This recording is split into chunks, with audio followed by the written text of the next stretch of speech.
It's time for Streator Bulldogs football on WSPL. Bulldogs football is brought to you in part by OSF Healthcare, Streator Home Savings Bank, Bill Walsh Chevy Buick GMC Streator, Solon-Telfer Funeral Home, Citizens for Town, LaSalle County State's Attorney, SOCU, Farmers Insurance Agent Matt McMullen, Lucky Trucking, and Illinois Valley Community Hospital. And now with the call from Streator, it's Big Al Heisler and Nick Duranick. Good evening and welcome to the Streator High School Athletic Field, where it's homecoming 2016 for the Streator Bulldogs as they take on Manteno in Interstate 8 Conference play here at the Streator Field. Good evening, everyone. I'm Big Al Heisler. I'll provide all of tonight's play-by-play description. Joining me once again for Bulldog football after a week hiatus, my color man, Nick Duranick. Nick, Bulldogs come in at 1-4 on the season. They are 0-3 in conference play. Manteno at 3-2. Manteno always tough atop the conference in the I-8. Yeah, this is going to be a big air game for them tonight, so the Bulldogs are going to have to be ready in their secondary to hold Manteno passing down, and if they can get their offense going like they did last week at Sandwich, it could be a good game. But we're going to take a quick break as the national anthem is being played here on the field. We'll be back in just a minute. You're listening to Bulldogs football on WSPL AM 1250 and FM 98.5. Back at the Streator High School Athletic Field, Al Heisler and Nick Duranick. And, Nick, we talked about Manteno coming in. Panthers are 3-2 on the season, but you look at their losses. They lost to state-ranked and unbeaten Wilmington, a member of the I-8 small division, 28-12. And then they were thumped by Plano last week, 46-21.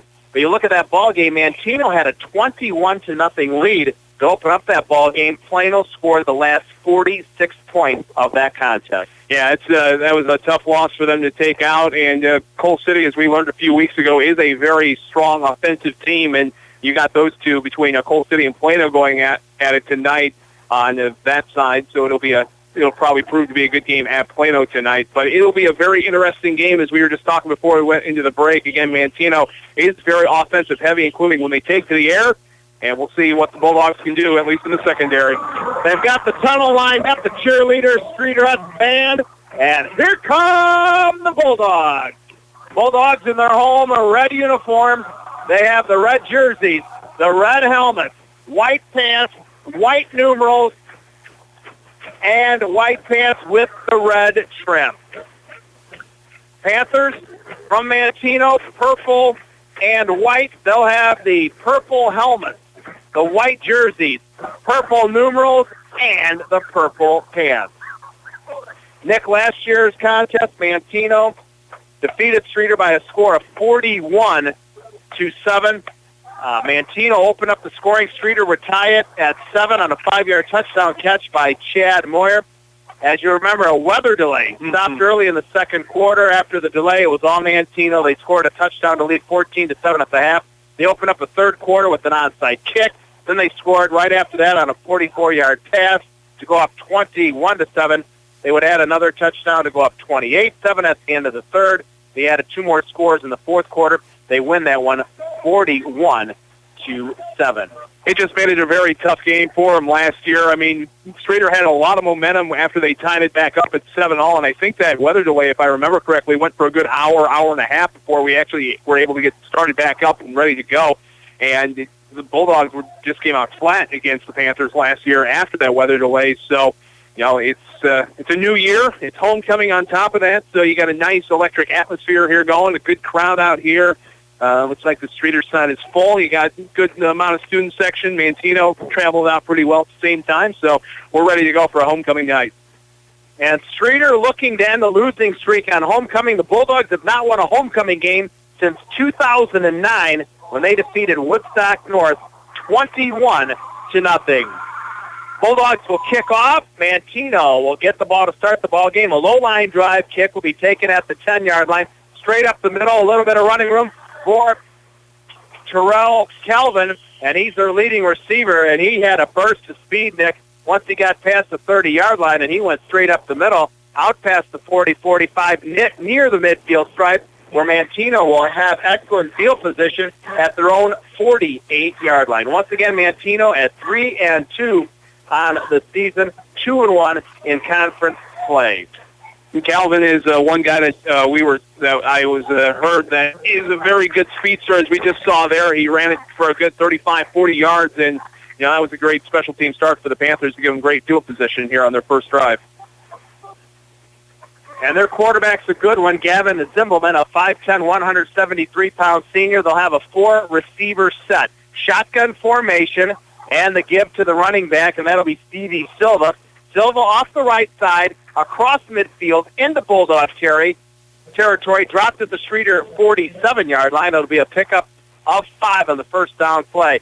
Zimbelman, last year, the year before, Nick, threw for like over 250 yards against the Bulldogs. He is a very good returning all-conference quarterback. And that's something we were looking at in warm-ups here prior to the game. He was making, at halftime of the JV game, watching him make 40, 45, even 50-yard passes all the way into the end zone. So he has a pretty strong arm, and he just takes one step forward, and he unleashes a very, very strong throw. Speaking of the sophomore game, Streator sophomores lost a close one, 28-20. We'll give you a scoring summary of that one a little bit later on. Once again, the give right up the middle to Stevie Silva. He'll have enough for the first down as he gets inside the 45-40, down inside the 35 to about the Bulldogs' 34-yard line. He'll pick up 13 more yards to move the chains. First down for Manteno. Silva now 2 carries for 18 yards here on the first 2 plays of the ball game. And Silva's a pretty big guy at 5'11", 190. He's bursting right through his offensive line. They're creating big holes for him, and he's getting a lot of speed and a lot of green in front of him. 3-receiver set. Zimbelman, shotgun formation. He's going to pitch to Silva. They're going to go off the left side this time. He's at the 35-yard line, spun around, dropped at about the 31. It'll be a short pickup. We'll say a pickup of 2.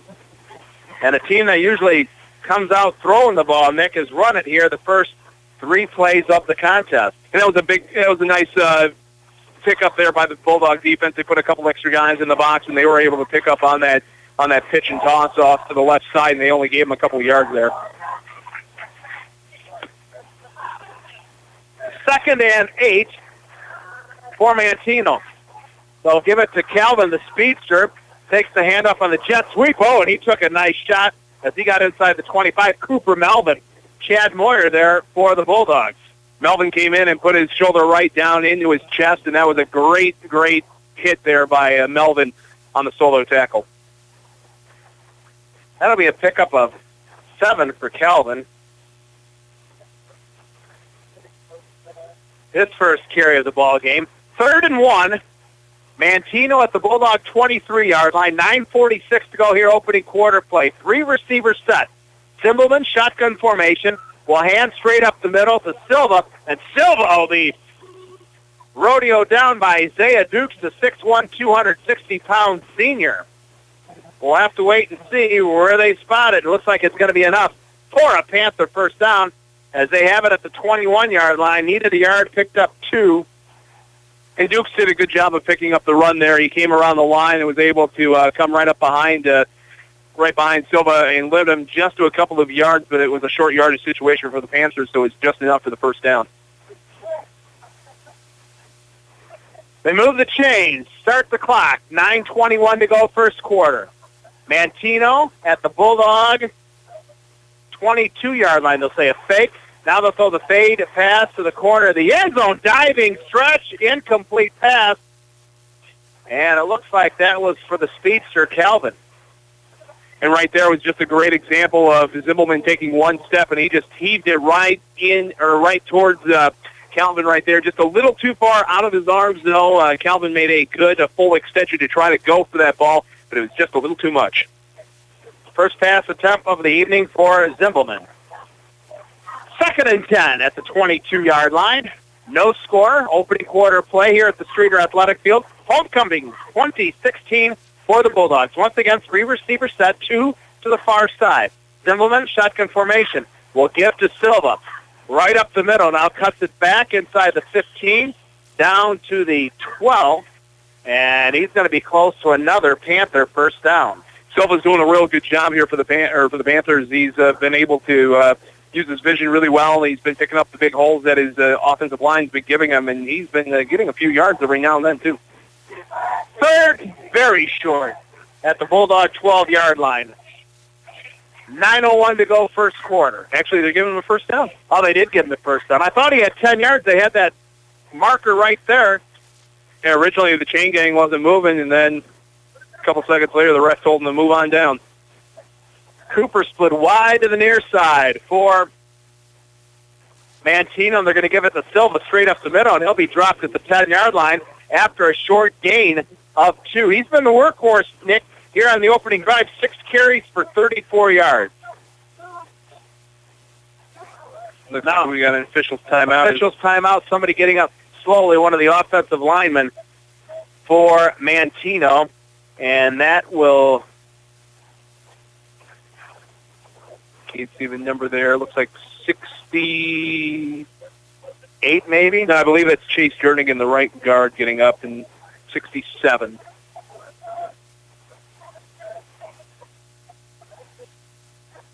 .5'10", 215 senior right guard. Restart the clock. 8:34 to go first quarter. 2nd and 8, Manteno at the Bulldog at 10-yard line. Receivers split wide to both sides.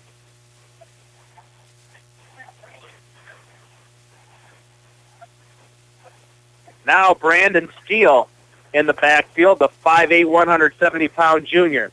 Zimmelman, shotgun formation, takes the snap, will pitch to Steele. He's going to go off the left side, and he's going to go to the left corner of the end zone untouched for a 10-yard touchdown. Brandon Steele, his first carry of the ball game, good for 10 yards and a touchdown, and Manteno leads 6-0. And that was just a good pitch there over to Steele, and he had nothing but open space to run in for the touchdown. Panthers strike first. 8:07 to go first quarter. Manteno on the board, 6-0. And now the extra point kick forthcoming. Trent Ferguson, a 6'1", 150-pound senior, on for the extra point attempt.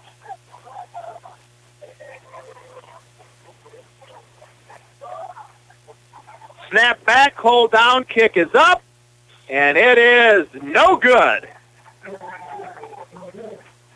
8:07 to go first quarter.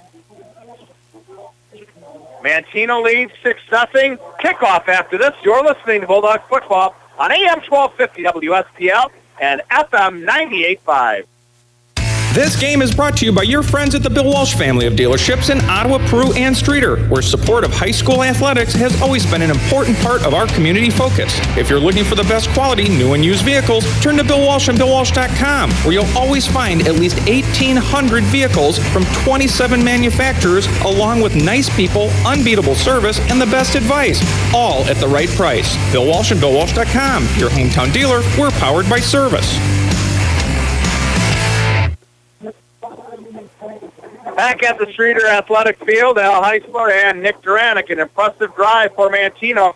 If you would have told me, Nick, that there would be 8 plays run of one variety and one of another, you probably would have said 8 passing plays and 1 running play, but the exact opposite, 8 rushing attempts for the Panthers, just 1 pass attempt on that drive, culminated by a 10-yard run by Brandon Steele.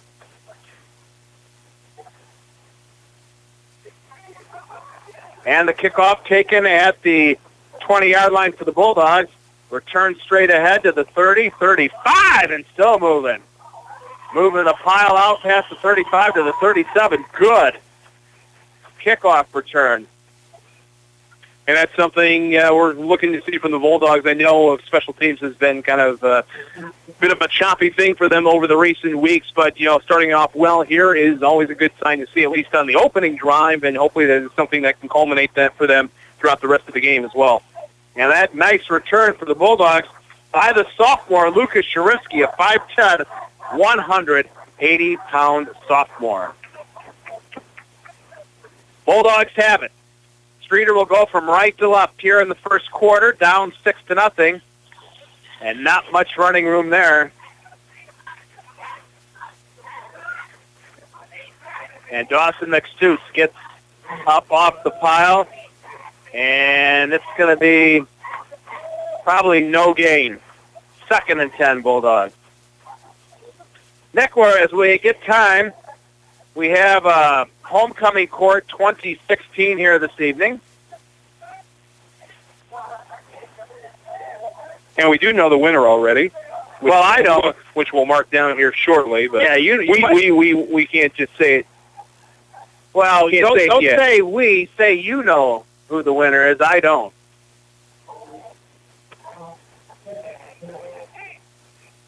And I already lost who had that carry as I was looking at the King and Queen candidates. Our good buddy Dan Paukbelow will send me a number shortly here, and we'll get who had that last carry. We'd like to thank our statistician, our stat man, our stat pack man, Dan Pauk, for supplying us with our pregame stuff as he does each and every week. 3rd and 9, the Bulldogs, 39-yard line. John Bankerdorf has it, rolls out, throws past near side, pass complete to Preston McCulley in a Manteno territory at the 47-yard line. That will be a gain of 14 yards. That was a good job there by Bankendorf. He got flushed out of the pocket from his right, and he used all the time he could. He was getting caught up by a linebacker, just couldn't get his hands on him and take him down for a sack. And at the same time, McCulley was doing a good job, and he kept his feet inbounds to make a great catch there for a Bulldog first down, brought to you by Bill Walsh of Streator. Second carry of the ball game, good for 1 yard, was to McStoots. Now the pass complete to Cooper Melvin. Has enough for another Bulldog first down inside the 40. 35 down to the 30-yard line, a gain of 17 for Bankendorf, this time to Cooper Melvin, who had the long touchdown reception a week ago. Good start for Bankendorf here tonight. And that's good for another Bill Walsh first down. You're always first with Bill Walsh in Streator. Bankendorf 2 for 2 for 31 yards. The Bulldogs able to move the ball here on their first possession. I formation, Bankendorf will give. First man through, and that is McStoots. And McStoots will get inside the 25 down to the 23. He'll pick up 7 yards. So the Bulldogs moving the football against Manteno. McStoots now 3 carries for 8 yards. It just looked like in that first 4 downs here for the Bulldogs wasn't looking like it was going to get much. It went a yard, then they weren't able to get anything much out of that, and then a big pass there that we had to Preston McCulley to keep this drive moving on, and that's all. They're driving on that momentum right now. I gave McStoots 7 yards. That's close. Receivers to both sides on 2nd and 3. Now our first penalty marker of the ball game, and that came from the side judge by the Bulldogs sideline. And it's offsides against Streator.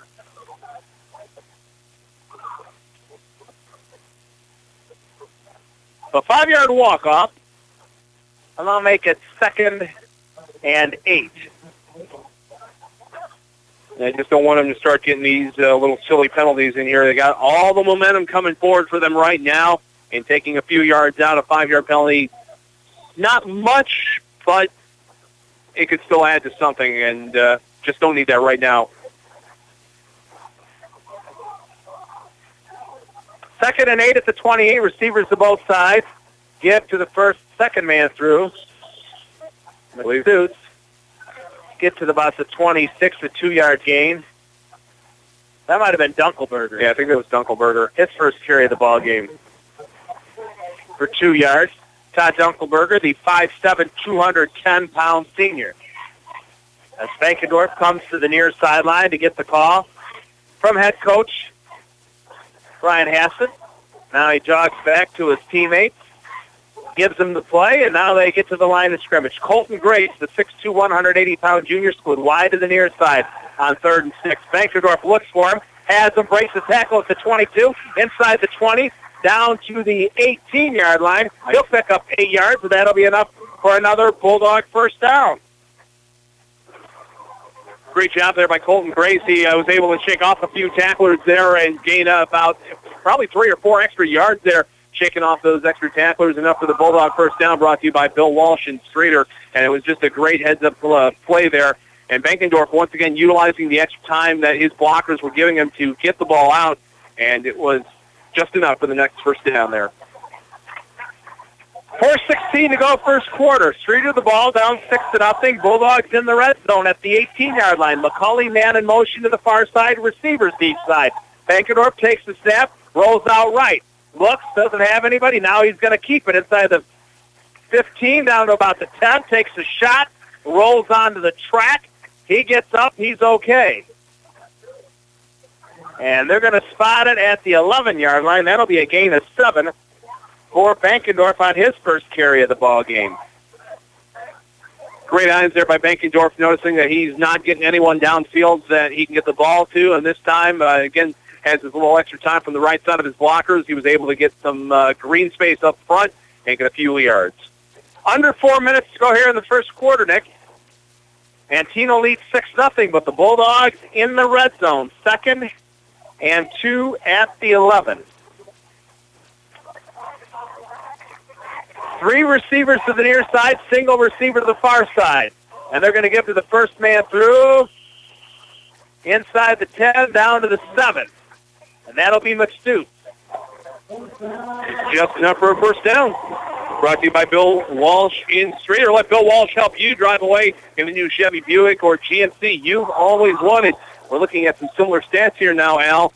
4 first downs now for Streator on this drive. Manteno had 4 in their first drive for a score. And, both getting their third down conversions when they needed them big time. So keep that momentum going here for the Bulldogs. Cubs now lead 2-0 over Cincinnati in the 6th inning. Bulldogs here, Nick, 1st and goal at the 7-yard line. 4 receivers set, 3 to the near side. The give to Mcstute, and he's going to be tackled for a loss of about 1. Good pursuit by the Panther defense. Lots of speed that they have in their secondary right there.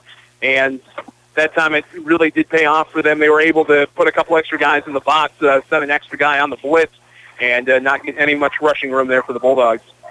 Approaching 3 minutes to go here in the first quarter. Bulldogs have a 2nd and goal at the 8.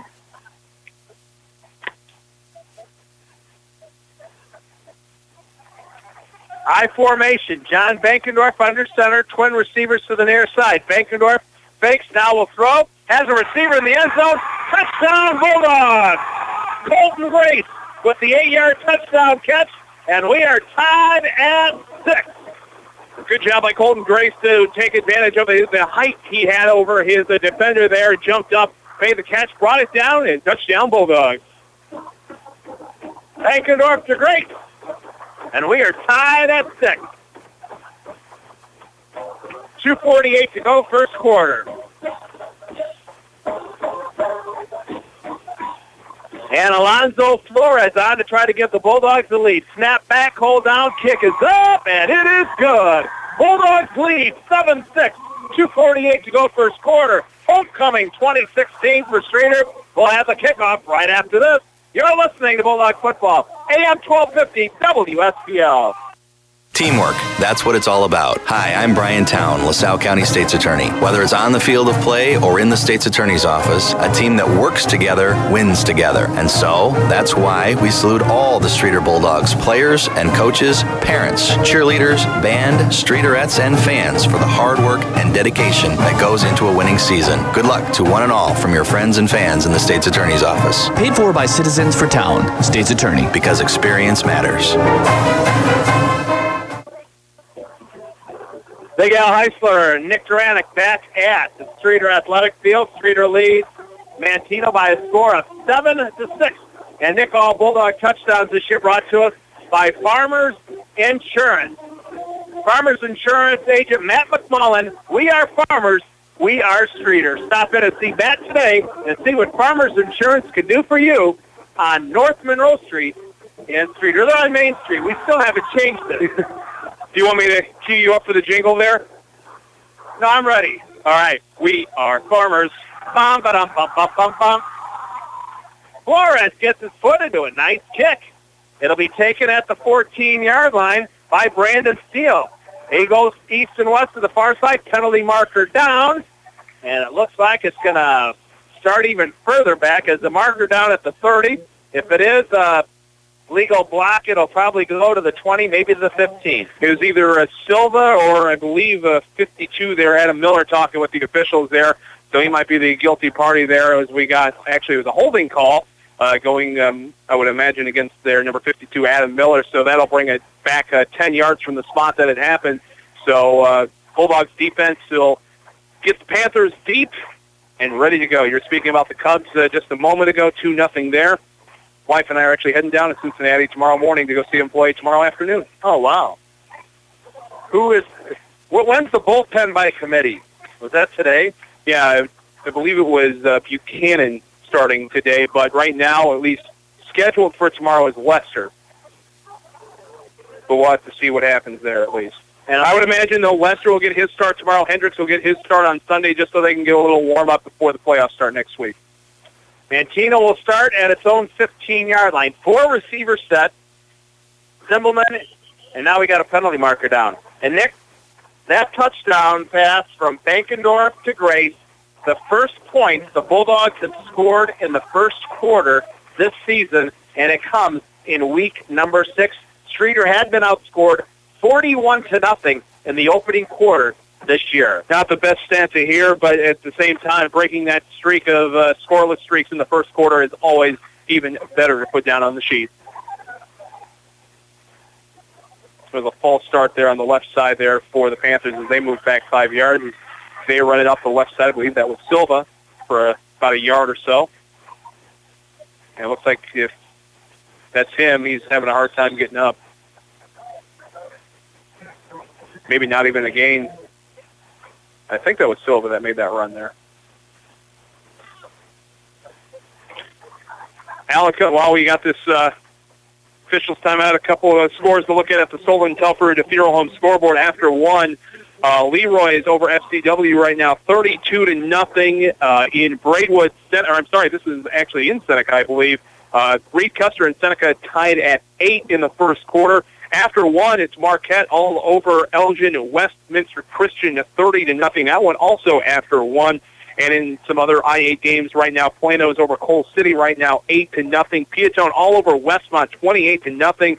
And right now, a little bit of an upset special at the end of the first quarter. Lyles over Wilmington, 7-0. That's not a little bit of an upset special. That would be a major upset special. And I know we got the big rivalry game up in LaSalle at Howard DeFillo Stadium between the Pirates and the Cavaliers going on right now. Haven't been able to find a score there to see what's going on up there in LaSalle, Peru.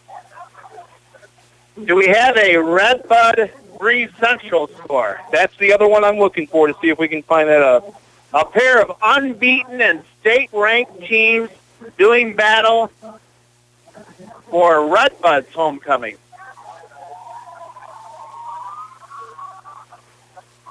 The unfortunate thing is with them being smaller schools, there might not be actually any media, but two top state-ranked schools, though at the same time you'd think somebody's got to be there, so I just got to see what I can find here. The injured player was Stevie Silva, no gain on that carry. 2nd and 15, Manteno, his own 10-yard line. 4 receiver set. Zimbelman, shotgun formation, will hand off to Brandon Steele. Steele's going to go off the left side. The nice open field tackle by the Bulldogs. And coming up with the tackle was Chad Boyer. Something that we're seeing real good so far for these first couple of drives is that the Bulldogs are having some great pursuit going after this running game. A couple of mistakes here and there, giving Silva some big open holes for him to make big gains in the first drive. But so far this drive, at least for the first couple of plays, doing great on the pursuit. And that was Brandon Steele with the 5-yard pickup. He now has 2 carries for 15 yards. It's 3rd and 10, Manteno. Its own 15-yard line. 1:35 to go first quarter. Streator leads 7-6. 4 receivers set. 3 to the near side. Zimbelman, shotgun formation, takes the snap. Will throw out of the backfield to Steele. Breaks the tackle. He's at the 20, 25-30, 35-40. Moyer's got the angle on him, but will he get him? No. Midfield to the 40, 30, 20, 15, 10, 5. Touchdown. Brandon Steele, 85-yard touchdown catch from Zimbelman, but a penalty marker back at the 15-yard line. This may come It is back. I just looked down. I was getting ready to put the update there on, and I didn't even hear you make the call for the flag there, but then I looked up, and referee was already pointing the other way, so don't look to the Twitter account for any updates right now because there is not one to pass along. Well, this game's done so good this first quarter. I've already devoured 2 of my 4 Mountain Dews. I got to slow down. I would imagine what I believe it was a holding call going against Manteno. And Steele, again, as we just saw, had nothing but open space to run 85 yards in just for it to come all the way back. Wow. And really, it was just a short pass out to Steele as Zimbelman was under pressure by 3 or 4 different Bulldogs. It was just a short toss out, probably about 3 or 4 yards in front of him, and turned into something a lot bigger. But for the benefit of the Bulldogs, it came all the way back. Back to the 8-yard line. It makes it 3rd and 17 at the 8-yard line. 1:13 to go first quarter. Streator leads 7-6. Now trip receivers to the left. Steele stands to the left of Zimbelman. He takes the snap. Plants, throws right down the middle. Oh, what a great catch. That might be the best catch we've seen all year, Nick. One-handed grab for Manteno, and that is Peyton Pressler. 6'1", 155 senior. He just got out on 1 foot. We do have a flag down here once again, and it's a sideline warning against the Bulldogs. But Pressler getting up on 1 foot, just sticking his left arm, out, full extension right there, and he was able just to hook that ball in. Big gain, big first down for the Panthers. It looked like that ball was going to be over his head. And he just brought it in with one hand. Gain of 28 on the 3rd and 17. Big play for Manteno. Zimbelman fakes. Now he starts to run. Then he throws the pass to the left-hand side. And Pressler breaks a couple of tackles. And now we got a late flag. Well, this official to the near side's been flag happy here in the first quarter. He just threw out another one. Kendall Austin did get a little jumpy after making that big tackle there. I'm wondering if they might give him... No, actually it's against Manteno. Wow. Now what is it when they tap the top of the head? Illegal? I believe that's an illegal receiver. Yeah, because what happened is Zimbelman faked to Steele. Then he started as if he was going to run out to the left-hand side. Then he just stopped and then threw the pass. And maybe one of the offensive linemen, when he saw Zimbelman do that, he started running downfield to block. And it was just, that's another nuisance penalty there against the Panthers, as they were able to get 5 or 6 out of that pass, and now they got 5 coming back against them. So instead of going forward, once again, they're going backwards after a good passing play. A lot of penalties so far. Under a half a minute to go here in the quarter. 1st and 16 for Manteno at its own 30-yard line. Steele will get the handoff, gets the block at the 35-40, 45, midfield stripe at the 40. Up Streator down at the 35 will be brought down at the Bulldog 30. So he'll pick up 40 yards. He'll go from the 30 to the 30. And Brandon Steele now, Nick, 3 carries for 55 yards. That was just another bad breakdown there in Bulldog defense, but at the same time, as Steele was able to find his holes, make a couple of stiff arms and a couple of missed tackles in there, found lots of room to run, and he picks up a lot. When the Bulldogs had Manteno pinned deep in its own territory, faced with a 3rd and 17, and then the great catch by Pressler for the first down, and now Brandon Steele with a 40-yard run to get it down to the Bulldogs 30-yard line. That is the end of the first quarter here at the Streator Athletic Field. Homecoming 2016 for the Bulldogs. Streator leads Manteno 7-6. Second quarter action after this. You're listening to Bulldog Football, AM 1250 WSPL. This game is brought to you by your friends at the Bill Walsh family of dealerships in Ottawa, Peru, and Streator, where support of high school athletics has always been an important part of our community focus. If you're looking for the best quality new and used vehicles, turn to Bill Walsh and BillWalsh.com, where you'll always find at least 1,800 vehicles from 27 manufacturers, along with nice people, unbeatable service, and the best advice, all at the right price. Bill Walsh and BillWalsh.com, your hometown dealer. We're powered by service. Back at the Streator High School Athletics Field, Big Al Heisler and Nick Duranick. Bulldogs lead. How many times have we said that this year after one quarter? Bulldogs lead. Never after first quarter, at least. And Streator leads here by a score of 7-6, thanks to a touchdown pass from John Bankendorf to Colton Grace. And the Bulldogs only had one possession in that quarter. Mm-hmm. And it was the one. It was the one that they needed. After missed point after for Manteno, they were able to take this one down, score, and get a PAT from Alonzo Flores to go up 7-6. Bulldogs lead 7-6. The Cubs lead the rest 3-1 in the seventh inning. Zobrist had a homer so far. I think Russell had a double, and Bryant had his 102nd RBI. As we start the second quarter, Bulldogs lead 7-6. Manteno has it 1st and 10 at the Bulldogs 30-yard line. The give to Steele off the right side to the Streator 26. He'll pick up 4. And it'll be 2nd and 6. As this contest goes on, we'll try to get your thoughts on who's going to be the National League MVP and the Cy Young Award winner.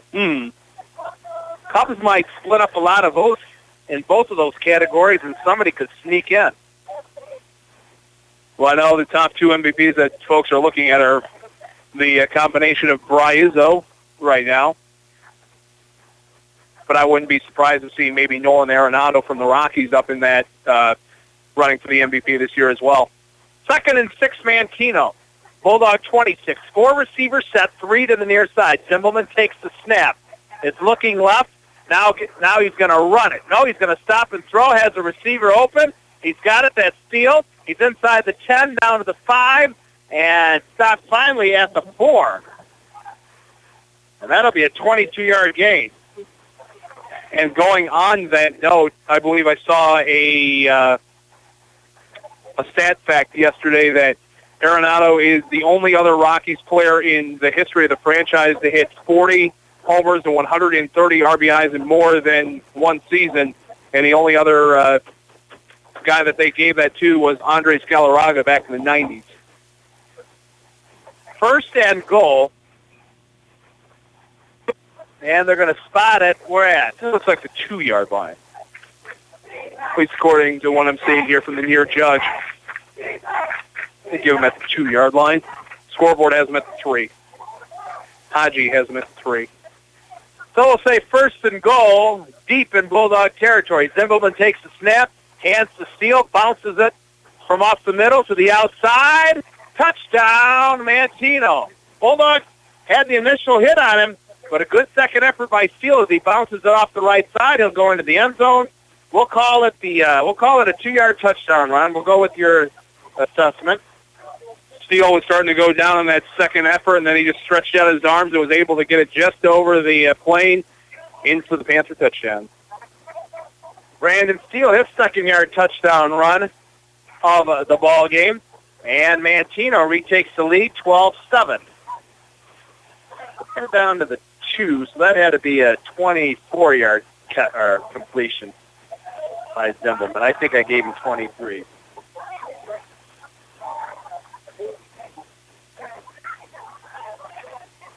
Extra point try forthcoming. Snap back, hold down, kick is up, and it is good. 10:42 to go. We've had 3 possessions in this contest, Nick. We've had 3 touchdowns. Manteno leads 13-7. Kickoff after this. You're listening to Bulldog Football, AM 1250, WSPL. The forensic analyst searched for the clue that would lead her to the arsonist. Traces of starch all around the wreckage of the house. Suddenly, all the pieces came together. The fire was started by an over-microwaved potato? But the scorched house was covered, thanks to Farmers Insurance. Hot Potato, July 25th, 2015. Talk to a farmer's agent. We know a thing or two because we've seen a thing or two. We are farmers. Bum, bum, bum, bum, bum, bum. Come see me, Matt McMullen, your Farmers Insurance agent, at our new office at 424 East Main Street here in Streator. Back at the Streator High School athletic field. Manteno retakes the lead 13-7. 10:42 to go. You like points? We're providing them here tonight. Getting them going at least. Every drive, 2 for Manteno, 1 for Streator, all resulting in touchdowns so far. At the same time, can't complain about some good football so far. No, he can't. Now we'll see how Streator responds. Whether they can retaliate. Kickoff, low-line drive, and it'll be taken at the 11-yard line. Straight up the middle, Dunkelberger had it, fumbled it, loose on the field, and I do believe the Bulldogs came up with it. I do believe Mike Dunkelberger returned that kickoff. He did a good job last week. And he is slow to get up.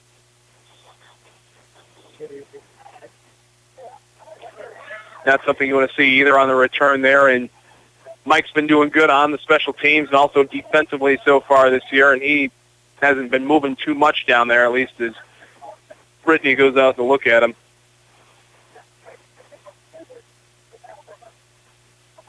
Looks like she's looking at the right leg.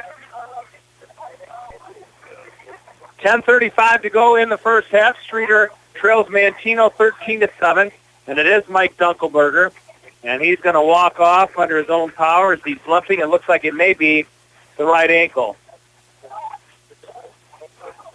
It looks like he's trying not to put too much pressure on that right ankle. Has a bit of a limp coming off. But it's always a positive when he's able to get up on his own power, able to come back onto the sidelines without too much help. He's been walking off on his own, so that's always a positive thing to see. Streator will start this drive at its own 23-yard line. Twin receivers to the near side, I formation. John Bankendorf under center. Will give to Todd Dunkelberger off the right side. Out past the 25 to the 26, pick up a 3. Dunkelberger just his second carry, good for 5 yards. All kinds of festivities coming up at the halftime that they're going to introduce the homecoming chorus, the freshman attendance, sophomore attendance, junior attendance, the senior attendance. They'll announce the king and queen. We'll also have the Streator High School Marching Bulldog Band performing. Hopefully we'll talk with Streator freshman coach Todd Bubs Hoffman at the half. His freshman squad unbeaten. Bankendorf on the 2nd and 7 at the 26. Throws a pass to the near side behind the intended receiver, and that's Colton Grace.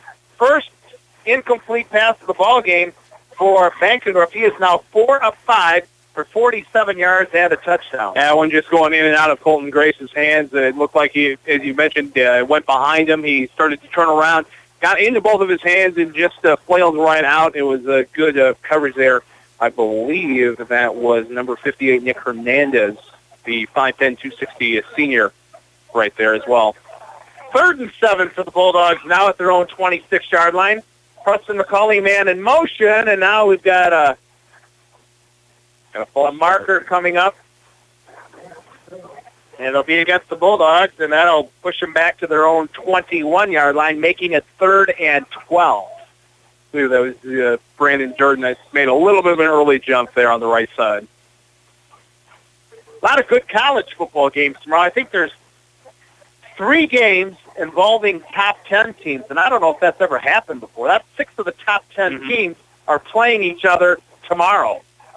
And I think tomorrow night it's Clemson and Louisville. Yeah, Stanford, Washington's another top 10 matchup tomorrow night in Seattle.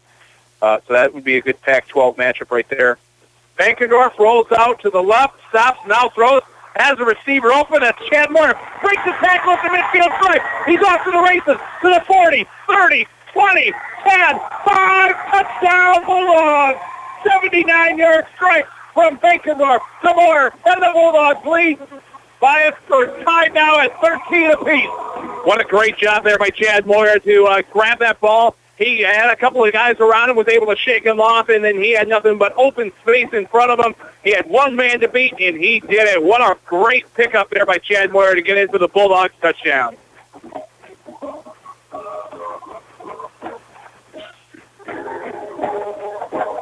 Tied at 13, extra point try coming up.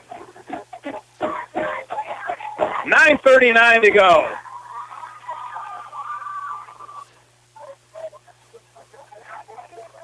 Flores for the extra point, trying to give the Bulldogs lead. Snap back, hold down, kick is up, and it's no good.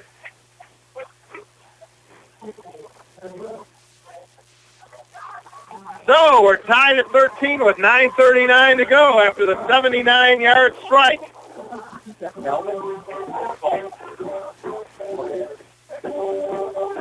9:39 to go, first half. 79-yard strike to McCulley on the far side. McCulley, all right. McCulley with the touchdown catch, and the Bulldogs tie Manteno by a score of 13-13. We'll have the kickoff right after this. You're listening to Bulldog Football, AM 1250 WSPL and FM 98.5. Hard work, determination, and the willingness to give more than expected. That's what makes you better. Lucky Trucking has built their company on this and is proud to support the Streator Bulldogs and all the youth in the area, whether it's in the classroom or on the field. With the support of the community and our young people's hard work, determination, and willingness to give more than expected, they will exceed their goals in life. Lucky Trucking in Streator, a leader in warehousing and transfer, including dry and liquid for over 65 years.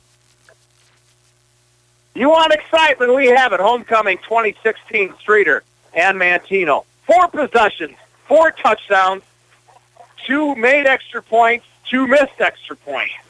9:39 to go, and we're still in the second quarter. 79-yard pass from Bankendorf to McCulley. And here I thought that far side, sometimes those numbers are hard to read, Nick Duranic, aren't they? You know, it gets down to that excitement I think we've got here tonight. It's making it hard. Calvin with the kickoff return at the 15-20. He's at midfield. He's going to go all the way. One man to beat. He'll beat him 30, 20, 10, 5, touchdown. Just speaking of excitement, there you go. Just like that. Gravel Calvin with a kickoff return for a touchdown for Manteno. When I believe, if I saw it correctly where he picked it up, that was 94 yards. Well, that tie didn't last long.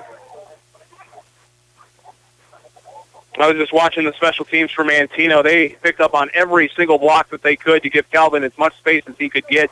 And by about the time he got to their own 40-yard line, he had nobody to beat, and he went off to the races. It only took 14 seconds from the time he touched the ball to the time he got to the end zone. And that silenced the crowd in a hurry. Extra point try, step back, hold down, the kick is up, and it is good. Wow, it just barely got over the crossbar. It got deflected.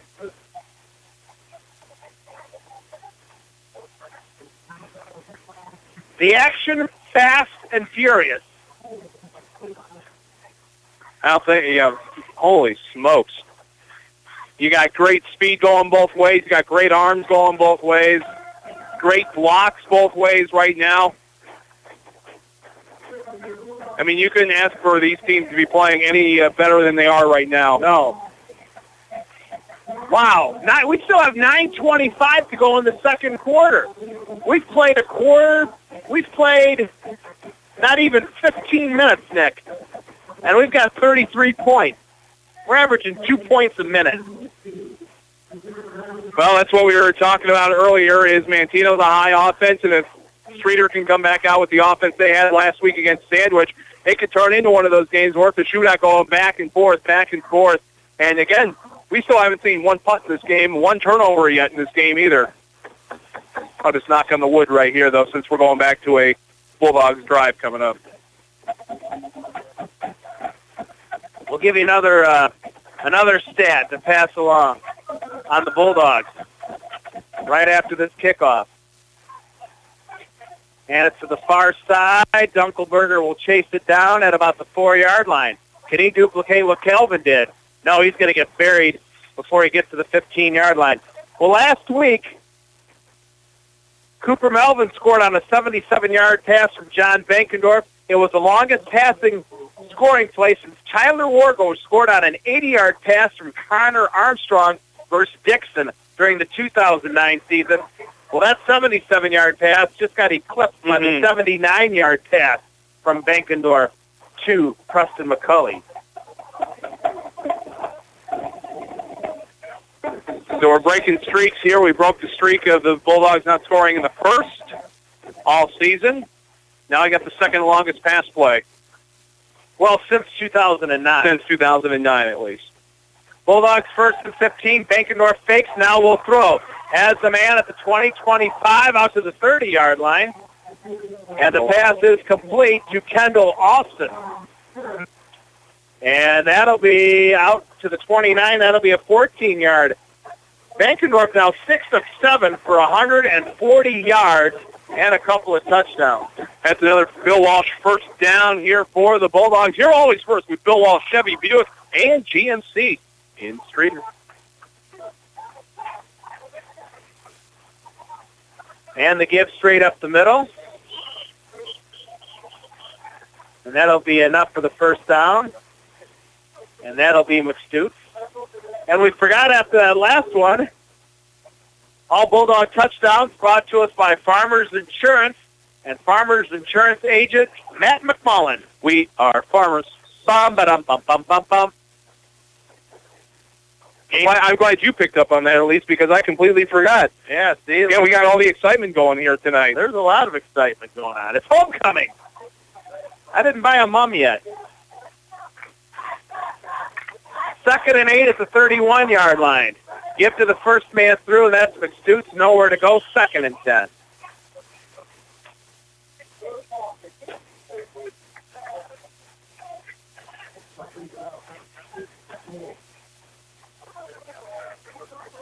Is it 3rd down already? What play did I miss? You missed the... when I was doing there was a short rush up the middle as well that you missed. Who ran that one? Do you remember? I was doing the jingle. That one I don't remember. I was trying to help pay the bills. Luckily, we have a gentleman downstairs listening to us that can probably run up. Dan, who had the 2-yard gain? As we approach the 8-minute mark to go here in the half, Streator trails 20-13, 3rd and 8 at the 31. Benkendorf fakes. Now he's going to run it. Can he get a block? He does. 30, 35, 40. 45-yard line. They're going to say, the 45-yard line they're going to give him. And that'll be a gain of 14 for quarterback John Benkendorf. And they'll move the chains. First down, Bulldogs. Benkendorf now 2 carries for 21 yards. That's another Bill Walsh first down. Let Bill Walsh Streator help you drive away in a new Chevy, Buick, or GMC you have always wanted. 6 first downs now for Streator compared to Manteno's 8. So 14 first downs all together so far here in the first half. And on top of that, Al, Streator now 3 for 3 on the 3rd down conversions. Manteno's 1 for 1, so we have perfect on 3rd down conversions as well between both teams. 4 receivers set, 2 to each side, 1st and 10 at the 45. They're going to throw it out. Pass is complete to McCulley, and he's going to be brought down from behind after a very short gain of about 1, and he comes up hobbling. He's hobbling back there right now, too, but just trying to walk it off. Now he's, you can tell he's in a little bit of pain right now. Very short gain for the Bulldogs. Gain of 1. Now McCulley, 3 catches for 94 yards and a touchdown. Benkendorf, 7 of 8 for 141 yards and 2 touchdowns. Ball at the 46-yard line. Once again, a 4-receiver set, single setback behind Benkendorf, and he'll get the carry, and he'll go nowhere and probably lose the yard back to the 45. Yeah, they'll go back to the original line of scrimmage with that one. Just not able to get much of anything right there. Manteno packing a couple of guys extra there in, and they rush 6 in, and It's like they saw that rush coming out there. I was watching McCauley there on the far side. He was even hobbling still down the field. Loss of 1 for McStude. 6:36 to go here in the first half. Streator trails 20-13. Bulldogs now have a 3rd and 10, their own 45-yard line.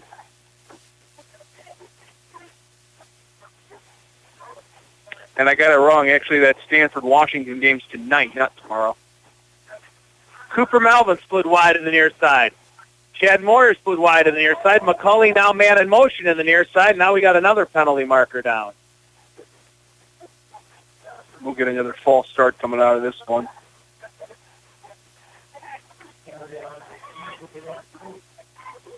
And with that, I'm wondering if it was actually Colton Grace that had that false start, because when McCauley was coming around in motion, right before they snapped it down, Grace kind of tripped forward. I didn't see any of the line move, so I'm assuming that one was just on Colton Grace making that little trip forward before they snapped the ball. 6 minutes to go here in the first half. Streator trails Manteno 20-13 here in Interstate 8 action. 3rd and 15, Bulldogs, their own 40-yard line. 4 receivers set, 2 to each side. Bankendorf fakes. Now he's going to keep it himself, and he's going to get to the line of scrimmage, and that'll be it. When that play broke down in a hurry. Yeah, I think Bankendorf probably took it under his own a little too early there. I was watching Cooper Melvin here on the near side. He was able to get away from his defender, and he had some open space himself, but I think Bankendorf already made the decision he was going to try to take it himself. So that would be this looks like it'll be our first punt of the game. First punt of the ball game coming up. A little confusion here on the near side as Bulldogs were one man short. Lined up the punt. Todd Dunkelberger, the usual punter. And Bankendorf does the old rugby style, just runs out to the right. Now we'll punt it. Not a long punt. It'll go to the 33-yard line, 27-yard punt, and Manteno will take over. Wondering if Bankendorf was trying to see if he had enough time to maybe do a fake there, because he took some time to do that. He grabbed the ball off the snap, ran it up about 4 or 5 yards. He wasn't going to punt it away until one of the Manteno guys got real close to him, and then he punted away there. I was ready for that fake to come out from him. That wouldn't have been so many yards they needed. He might have been able to do it. Manteno has it, 1st and 10, its own 33-yard line. 4:58 to go, first half. Bulldogs trail 20-13 here in a very exciting first half of play. It is homecoming 2016 for the Bulldogs. Gavin Zimbelman, he's 2 of 3 in the ballgame. So only 2 incomplete passes total for both quarterbacks.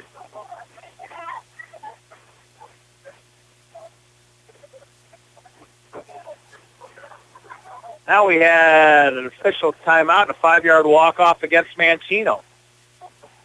Got our first update from Howard Fellows Stadium up in LaSalle, and LP's over Ottawa right now, 14-0. Coming into tonight, Nick, Streator 1-4, Ottawa 1-4, LP 1-4.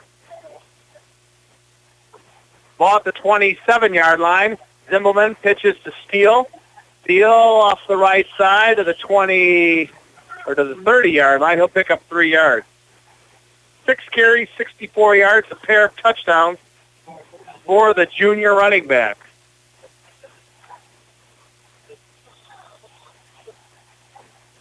Starting to get some more scores in here, so we'll have some to update you here on the Solon Telford Funeral Home scoreboard. Still trying to get that Redbud 3 Central.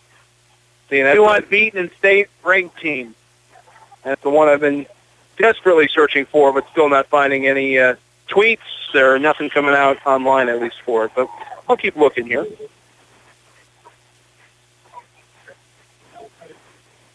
Anthony Rizzo with a single in the 8th inning, 2-run score. Cubs extend their lead. Speaking of leading, Marquette up 51-7 at the half.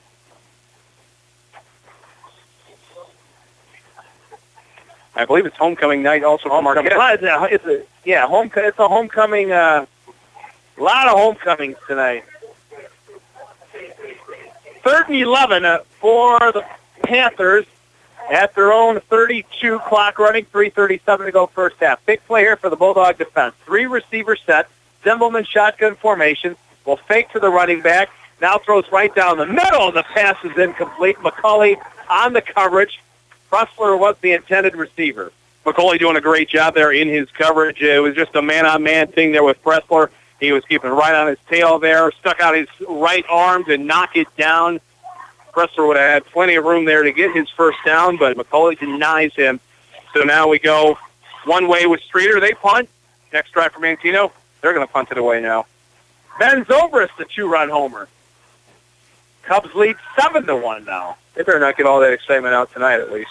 Yeah. There you go. I want to get down tomorrow when you're there.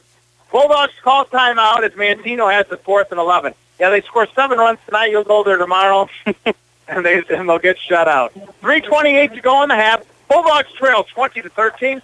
We'll be back in half a minute. You're listening to Streator Football, AM 1250 WSPL and FM 98.5.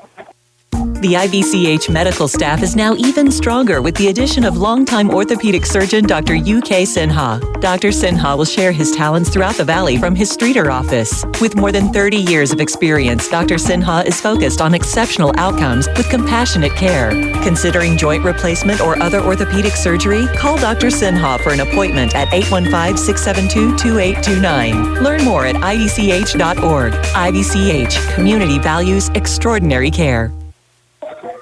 3:28 to go first half. Manteno calls timeout, or Streator calls timeout as Manteno has it 4th and 11 at its own 32-yard line, with the Panthers leading the Bulldogs 20-13.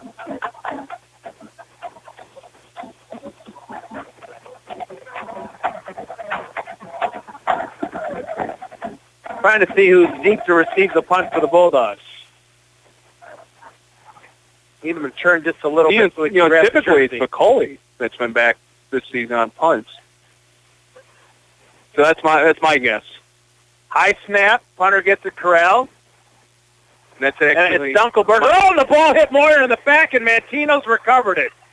Moyer had his back to the play, and the ball hit him in the back of the jersey and fell, and Manteno recovers it at the Streator 43-yard line. That's one of those plays where Dunkelberger's got to be back there and watching that ball and trying to make sure his guys are right up there. If he sees that's going to be getting close, he's got to tell them to spread away, get away from that punt so little mistakes like this don't happen. And I didn't see anything coming out of Dunkelberger trying to tell Moyer to get out of the way from that punt before it hit him right in the back. So, that's just a little bit of a communication error right there on special teams.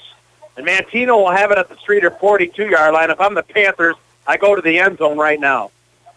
3:21 to go. Manteno with the ball after the turnover. The give to Steele straight up the middle inside the 40 to the 38. He'll pick 4, 2nd and 6.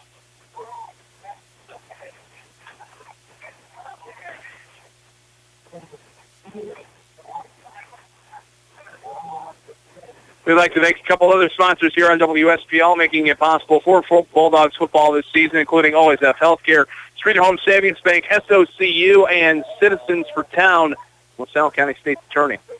2nd and 6 Panthers at the Bulldog 38-yard line. Zimbelman fakes to Steele, now rolls out to the right. Plant flushed out of the pocket. Now he just throws it up and out of bounds to the far sideline. Pass incomplete. And we got a flag down there, maybe a little extracurricular. Hopefully it's not rough. And we got intentional grounding actually being called in Zimbelman. Well, if he's out of the pocket, or is that rule different in college? No, it's the same. It's the same rule here, where if you're out of the pocket, you can throw it away. I mean, it's going to be just a loss it down here, I believe. But where Zimbelman threw it out there, I mean, he was halfway between the hash and halfway between his sideline. I thought he was well out of the pocket to throw it away. Apparently not. So it's a loss of, I believe it's a loss of down, and from what it looks like, it's about a 10-yard penalty. I think it's a 10-yard penalty from the spot of the foul, plus the loss of down. Now, I could have sworn, at least from my perspective here, I thought he was well out of the pocket to throw it away. 3rd and long for Manteno with 2:39 to go in the half.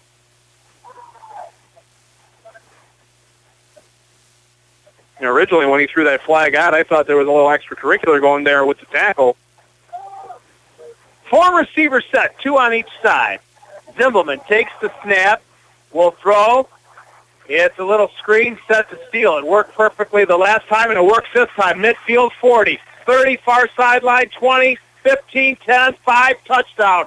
55-yard touchdown. The only difference between this one and the first one, this one not coming back. Touchdown out of the backfield from Zimbelman to steal for 55 yards. Manteno leads 26-13. And that was basically like that same setup when we were going the other way in the first quarter where, just a quick short screen. He didn't look like he had a whole lot of room to get up there, but then his defenders came out. He was able to find his hold and zoom on all the way down the far sideline into the touchdown.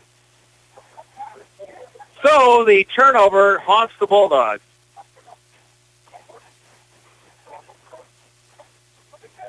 And Steele has his 3rd touchdown of the evening, this first receiving touchdown. And we got another flag as we got some big extracurricular going out there. There was pushing and shoving there even before they got set and ready to go. Now the refs are going to come together. There was probably about 3 Panthers and 3 Bulldogs going after it. So it's a personal foul they're calling against the Bulldogs, and that's the only one that's coming out. And coming off was Todd Dunkelberger. And with him coming off and he's getting talked to by the coaches, I'm guessing he was the one getting into that extracurricular for the personal foul.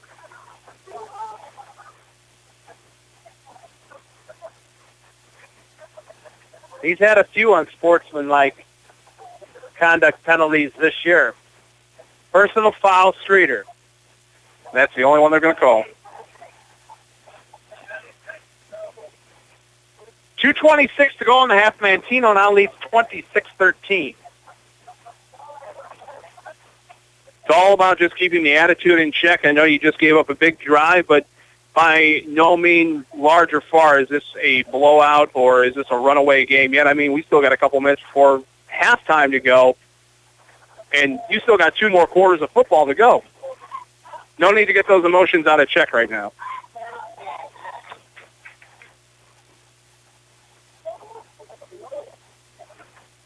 I thought maybe after the unsportsmanlike penalty that they may go for 2. They're not going to assess that on the kickoff, are they? Based on where they have the PAT right now, I would believe it's going to be assessed on the kickoff. Because PAT is in the same spot. Snap back, hold down, kick is up, and it is good. 2:26 to go in the half. Manteno now leads by a score of 27-13. Kickoff after this. You're listening to Bulldog Football, AM 1250 WSPL and FM 98.5. Are you suffering from neck and low back pain? And if you are experiencing numbness, tingling, or weakness in the arms or legs, pain relief is now a reality.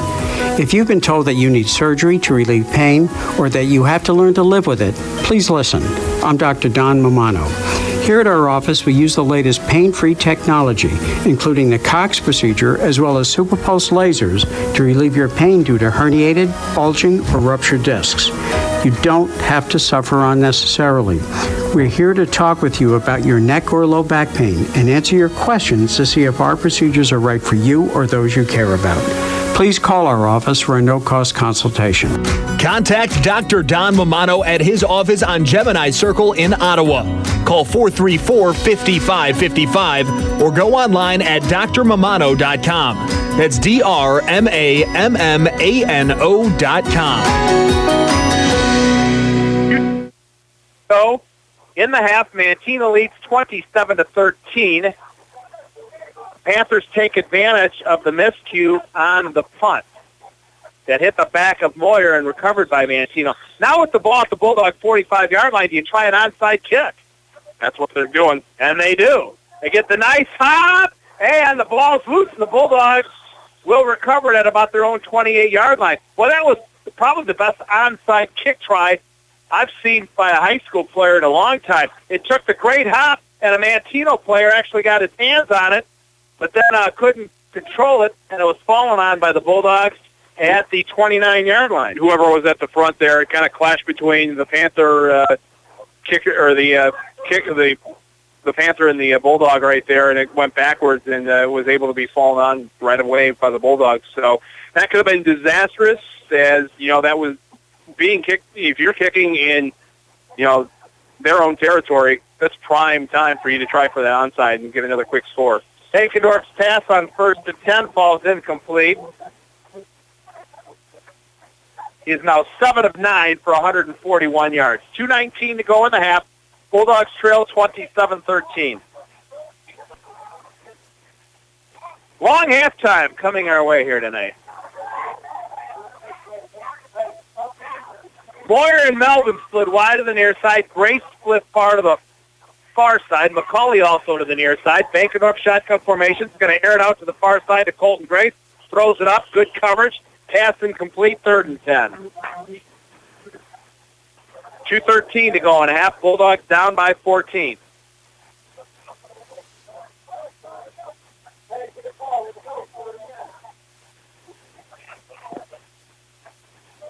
Well, we're going to throw out a poll question tonight. I think you know what it's going to be.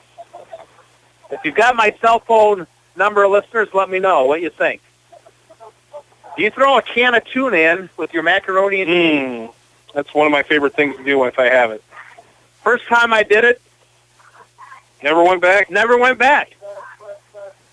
Do you throw a can of tuna in with your macaroni and cheese? Let me know. Text me. 3rd and 10, Bulldogs, their own 29. Bankendorf in trouble, flushed out of the pocket. He's going to be dropped back by the 20-yard line, and it'll be 4th and long for the Bulldogs. And now we're going to have a timeout called by Manteno. They're going to try to get the ball back and try to put more points on the board. And that's not a bad thing to do. I mean, loss of 9. When you really look at it, once this Bulldogs offense has really started to fall apart, it seems so far this season, it starts falling apart. The wheels do, or at least have fallen off the wagon. So, you want to jump on a team like the Manteno's trying to do right here. But at the same time, Streator just needs to get this momentum back going here in this drive. It's getting down to 2 minutes, so they're going to have to get that quick 2-minute offense going. They got 2 timeouts left, so they don't have to rush too much right now. But getting something and maybe even cutting back into this lead to maybe be down by a touchdown at the half would be the best possible solution to come out of this, or at least take as much time as you can off the board. And we know Manteno can put points up in a hurry. Mm-hmm.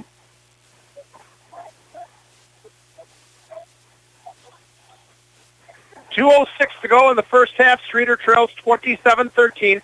Bulldogs now have it 4th and 20 at their own 29-yard line. Bankendorf with the punt. Will hit at the midfield stripe, take a Bulldog bounce. Inside the 45, will go out at about the 43-yard line. Manteno's going to have plenty of time to try and put something together here to get into the end zone. 28-yard punt, no return.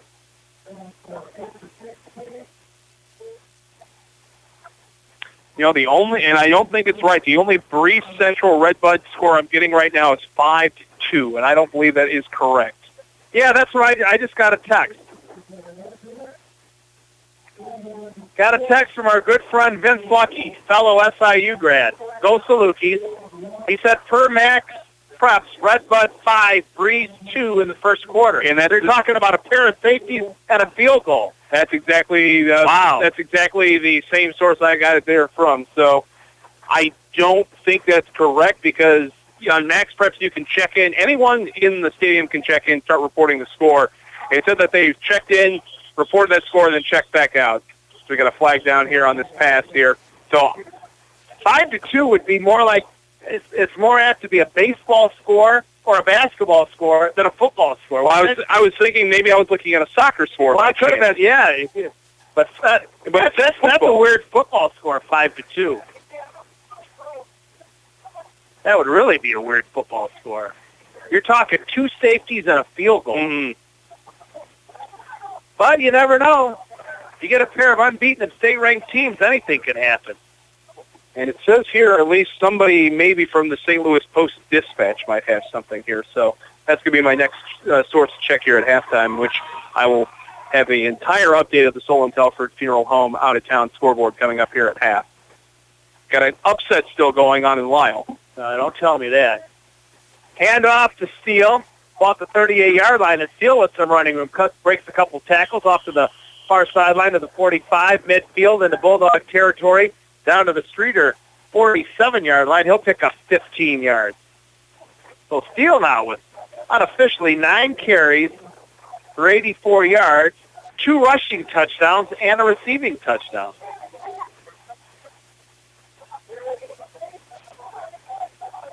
Well, they moved the chains,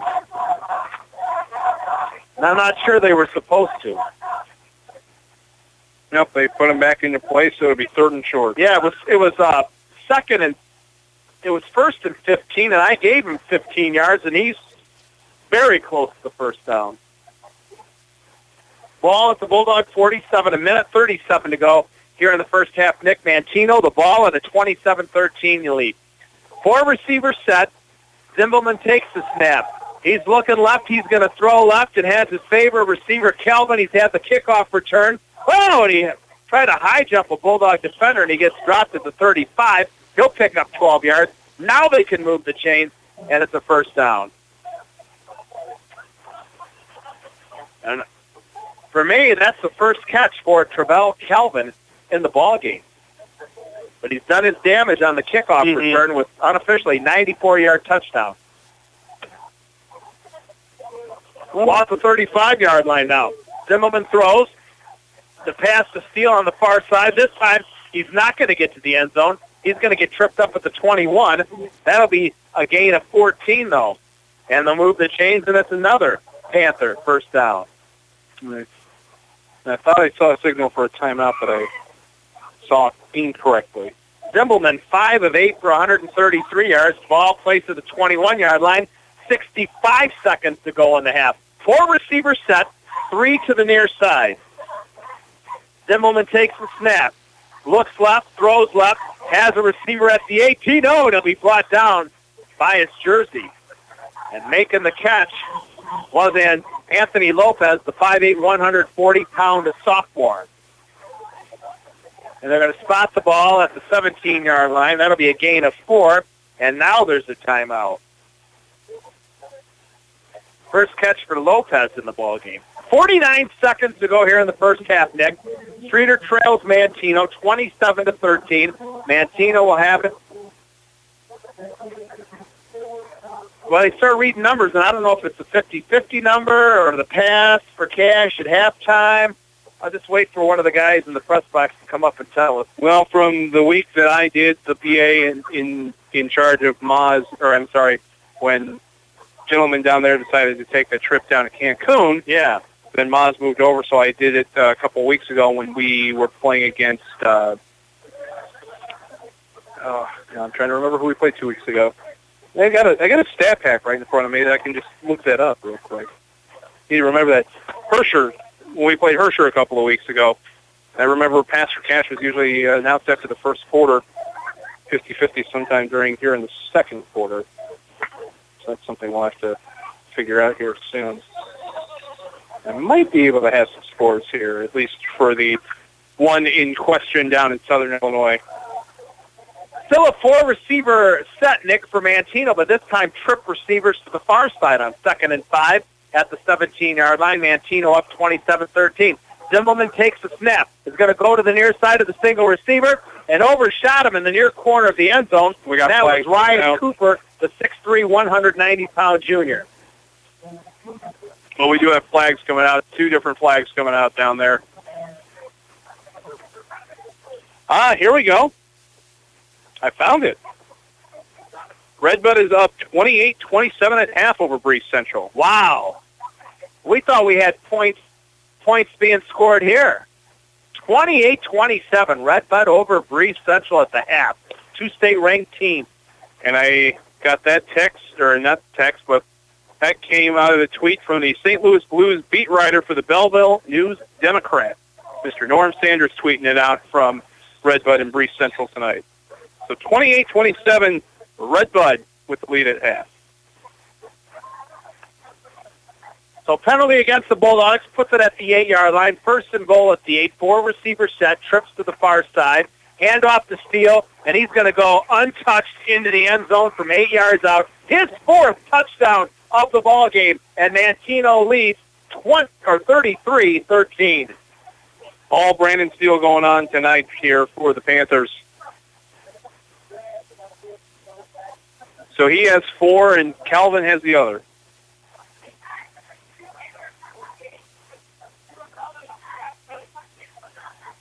And after a great start of back-and-forth football, at least for Bulldog fans out there, this is not what you wanted to see coming into half.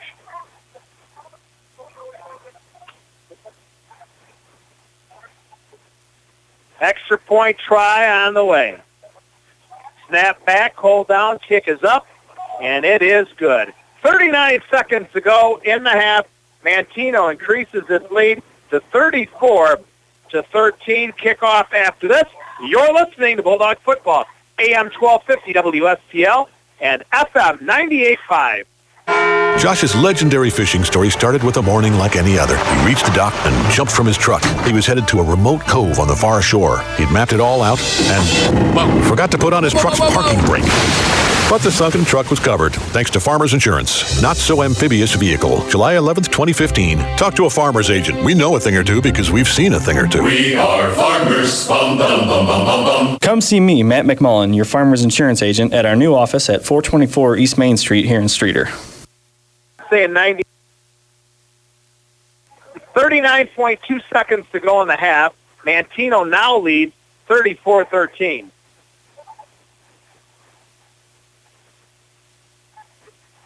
It's going to be a good talking point for halftime.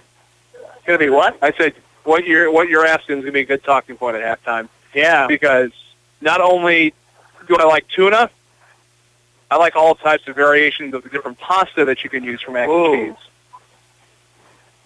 I'm going to have some mac and cheese and tuna this weekend.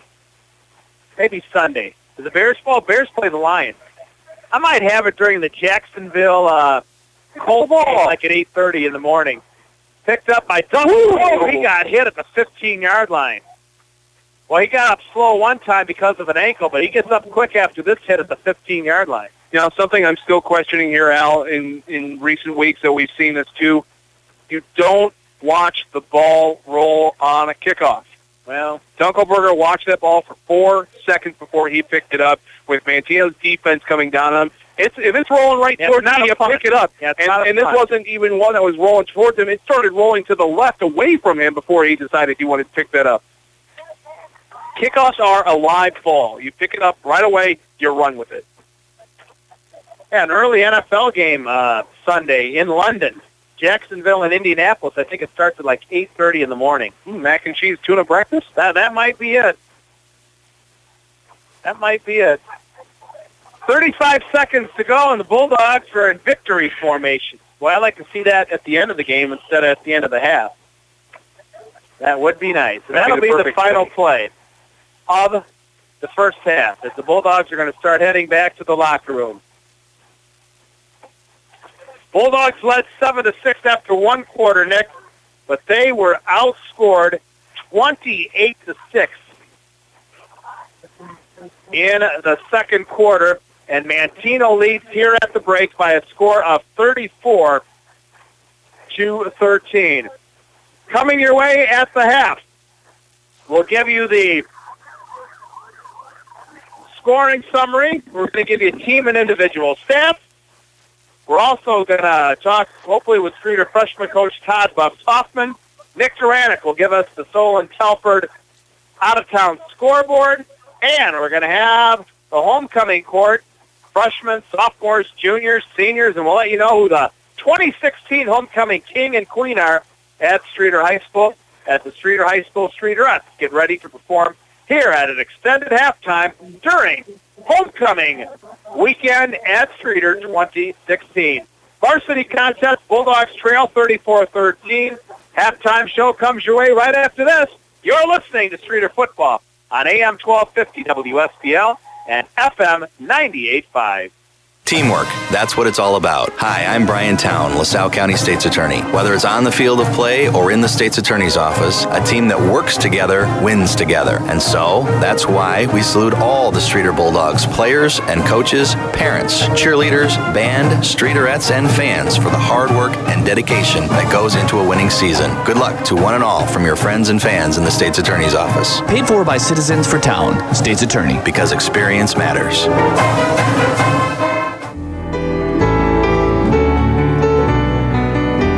Making funeral arrangements can be one of the hardest things a person can do.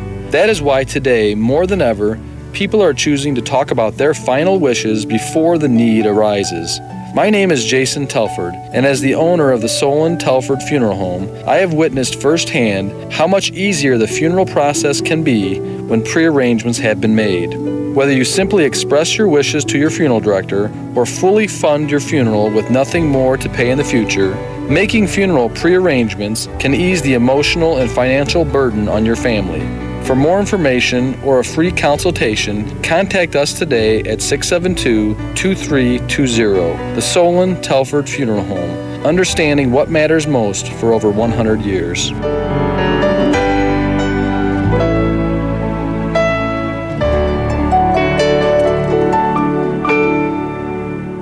Hard work, determination, and the willingness to give more than expected. That's what makes you better. Lucky Trucking has built their company on this and is proud to support the Streator Bulldogs and all the youth in the area, whether it's in the classroom or on the field. With the support of the community and our young people's hard work, determination, and willingness to give more than expected, they will exceed their goals in life. Lucky Trucking in Streator, a leader in warehousing and transfer, including dry and liquid for over 65 years. I've only gone through 3 Mountain Dews so far.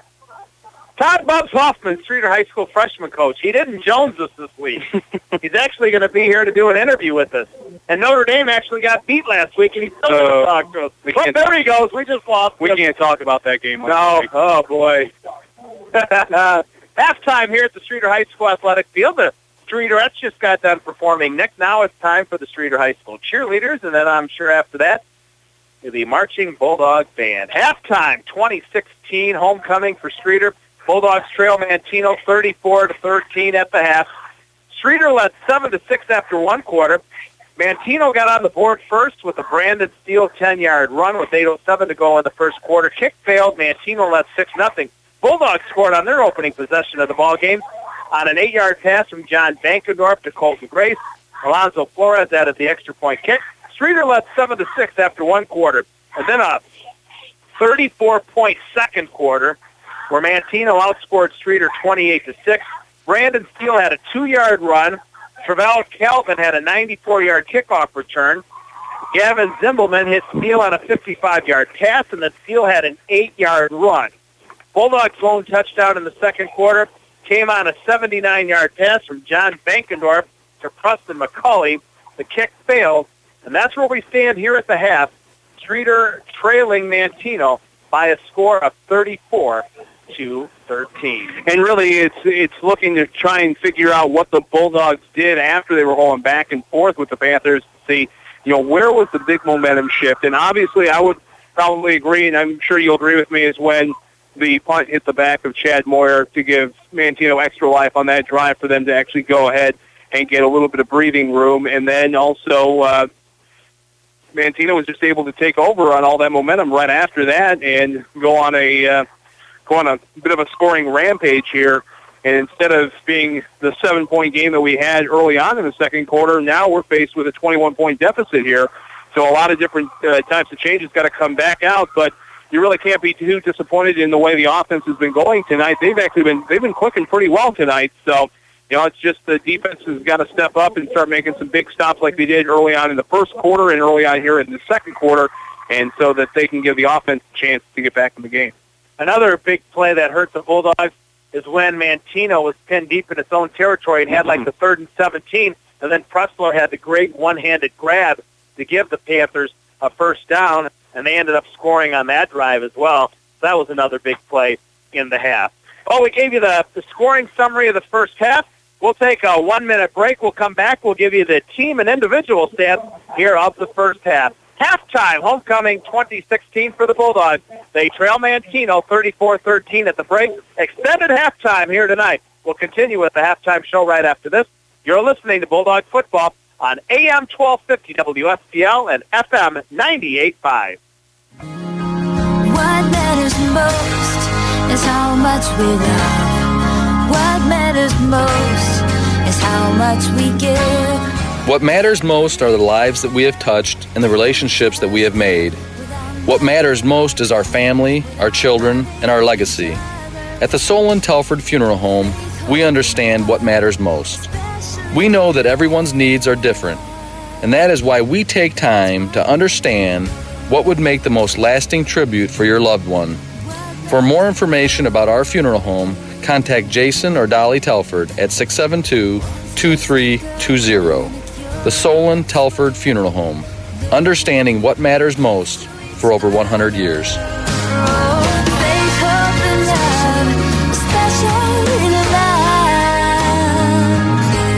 That's what matters most.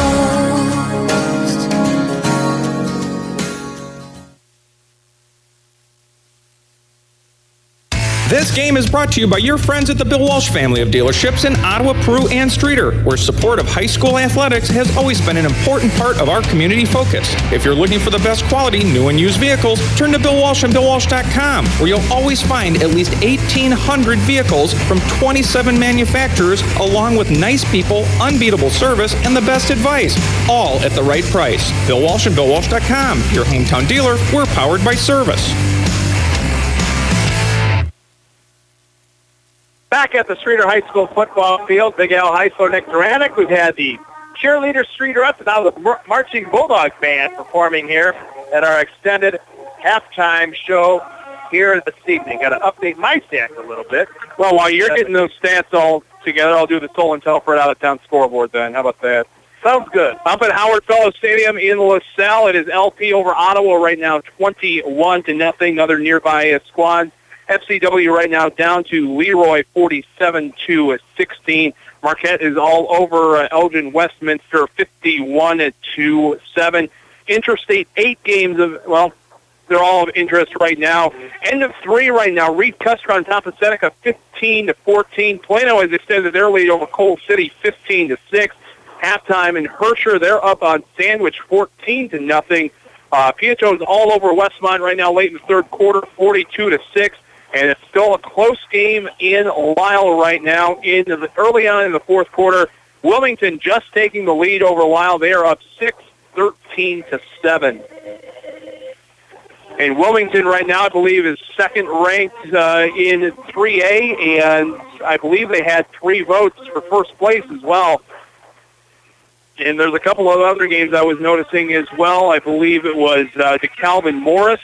A couple of ranked teams right there as well, and DeKalb was on top of Morris, 28-7 going into half. Some close games and some blowouts here, week 6. And I need to get that Red Bud Breeze Central update when I can. They might be at the half, too. They might have an extended halftime going on for Red Bud's homecoming. Yeah, let's do a little quick search-a-roo. Now, if Dave Holmes was up here doing the game with me, we'd have to find the Greenville score. Yeah, that was at half, and that last update there from the gentleman down there at the Belleville News Democrat was 33 minutes ago, so they've got to be somewhere in the second half. But the last, again, update, Red Bud's up 28-27 at the half. Taking a look at team and individual stats, Nick, Manteno with 270 yards of offense in the first half, 172 for the Bulldogs. Individually for Manteno, Brandon Steele, 9 carries, 84 touchdowns, 84 yards, 3 touchdowns, 3 touchdowns rushing and 1 receiving. Stevie Silva has 8 carries for 42 yards. Travell Calvin has 1 carry for 7 yards. Passing department, Gavin Zimbelman, 6 of 9 for 137 yards and a touchdown. For the Streator Bulldogs, John Bankendorf, 4 carries, 12 yards. Dawson McStutz, 8 carries, 12 yards. Todd Dunkelberger, 3 carries for 7 yards. Passing department, John Bankendorf, 7 of 10, 141 yards, and 2 touchdowns. And really, when you look at those stats right there, they're not that bad when you look at them for halftime, including Bankendorf, 7 for 10, so he's 70% completion with 141 yards. So, you got your positives right now going on the offensive side. You just got to start holding down Manteno here in the second half from scoring much of anything, or at least limit their touchdowns, limit what you're giving up, and at the same time, you have to limit the mistakes when you can as well. So, we got 2 more quarters of football to play for the Bulldogs, and they still have plenty of time to get back in this game. Yeah, it's a 21-point deficit right now, but it's still plenty of time to get into it as we're doing homecoming court right now, and I believe this is the freshman attendance coming out. Thomas Sirianni and Maisie Lucas, the freshman attendance coming out. Streator trails here at the half, Nick 34-13. Streator sophomores lost in the prelim 28-20. We'll give you the scoring summary of that ball game, and we'll talk with Streator freshman coach Bob Softman as we continue with an extended halftime here this evening at Streator Homecoming 2016. We'll be back right after this. You're listening to Bulldog Football, AM 1250 WSPL and FM 98.5. The forensic analyst searched for the clue that would lead her to the arsonist. Traces of starch all around the wreckage of the house. Suddenly, all the pieces came together. The fire was started by an over-microwaved potato? But the scorched house was covered, thanks to Farmers Insurance. Hot Potato, July 25th, 2015. Talk to a farmer's agent. We know a thing or two because we've seen a thing or two. We are farmers. Bum, bum, bum, bum, bum, bum. Come see me, Matt McMullen, your Farmers Insurance agent, at our new office at 424 East Main Street here in Streator. Hard work, determination, and the willingness to give more than expected. That's what makes you better. Lucky Trucking has built their company on this and is proud to support the Streator Bulldogs and all the youth in the area, whether it's in the classroom or on the field. With the support of the community and our young people's hard work, determination, and willingness to give more than expected, they will exceed their goals in life. Lucky Trucking in Streator, a leader in warehousing and transfer, including dry and liquid for over 65 years. Halftime at the Streator High School Athletics Field. Bulldogs trail Manteno 34-13. Final score from Cincinnati. The Cubs beat the Reds 7-3. Jake Buchanan with the win. He is now 1-0. Who? Jake Buchanan. I guess tonight was bullpen by committee. Okay. All right. Yeah, that might be his first major league win. I don't know. It's probably his first major league game. Wouldn't that be nice, though? Your first major league game, you get a win? Yeah, that'd be awesome. Not bad at all. Awesome first half, Bubs, up until about the last few minutes. We'll get into that in a little bit. A recap of the sophomore game. Streator sophomores fell to Manteno 28-20. Manteno led 14-6 after one quarter, 21-6 at the half, a scoreless third quarter. Streator outscored Manteno 14-7 in the fourth quarter, but fell short 28-20. Bulldog touchdowns coming on a 58-yard run by Austin Stratton, a 9-yard run by Tavari Pfeiffer, and a 14-yard pass from Trevor Sember to Logan Coulter. In the ball game, Stratton 7 carries, 72 yards and a touchdown. Pfeiffer had 2 carries, 24 yards and a touchdown. Passing department, Sember 5 of 14 for 88 yards. 1 touchdown, 2 interceptions. Kobe Webb had 3 catches for 56 yards. Coulter had 3 catches for 46 yards and a touchdown. Yeah, kind of a tough game for the Sox tonight. They battled hard. Too many turnovers. Turnovers did them in tonight. They played really well. I thought, they moved the ball really well. Trying to remember, I don't even think they punted at all in the game. So offense moved the ball all night. Had a couple defensive miscues and breakdowns that hurt us. But the turnovers were just killer for them tonight because a couple of them came when, they had really nice drives going, and it just killed the momentum of the game at times. But, on the positive side, when they fell down 28-12 in the fourth, they come back, got it back to a 1-score game, and still had an opportunity. We had a big play, big defensive stand, and then a not real smart play right after that, that personal foul. That gave Manteno some extra plays, and we had to kill all of our timeouts. And it's hard to run a 2-minute offense with only 30 seconds left in the half, and you got 80 yards to go. So, but give our kids credit; they competed hard. something to build on. That's two pretty good games in a row for them. So we had just the crowning of the King and Queen for 2016 at Streator High School, and I do believe it was Brett Davis, homecoming king, son of Cheryl and Scott Davis, and the homecoming queen, Bailey Connor, daughter of Chris and Dave Moose Connor. That's the closest Moose is ever going to get to royalty, isn't it? Yes, it is. His daughter's the homecoming queen. Yeah, good for them. Good for them. So, sophomores lose a close one, 28-20. You're a head coach of the freshman team, still unbeaten. I tell you what, they're what if the Hersher on Monday night? Well, Hersher 2 Mondays ago. Or 2 Mondays ago. Here last Monday, 2 Mondays ago, we beat them 53-12, I think. It was just one of those. Sandwich was Monday night. Sandwich was Monday night. We beat them 40-0. It's just a fun group of kids to work with this year. We got so many options. They're running back. We're so deep at the skill positions. It makes my job calling plays pretty easy.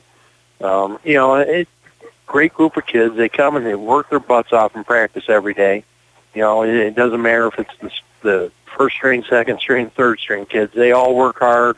They all contribute some way. Even the kids that come and run scout teams for us, they work hard. They're there every day. And they're bringing in a lot of opportunities to play in games too. And we were a little short-handed up at Sandwich the other night. We had one young man that had Saturday school and kind of learned the hard way how things work in high school. And, another injury early in the game. So, we had to rotate some guys in real early in the game, and they stepped up and did a really good job. We got 2 games next week. We play Manteno here Monday night. And then we play here Thursday night. We got to play Piatone, makeup game from the day after Labor Day when they refused to come over here and play because they said it was too hot that day. So get that one made up Thursday. We got a bunch of home games coming up in the month of October, which is nice because I'm getting tired of getting on them big hills and driving. Well, I don't blame you there. I've been doing it for a long time now, and it's getting old. Varsity contest, 34-13, and it was just like a heavyweight fight off the Bad Bubs.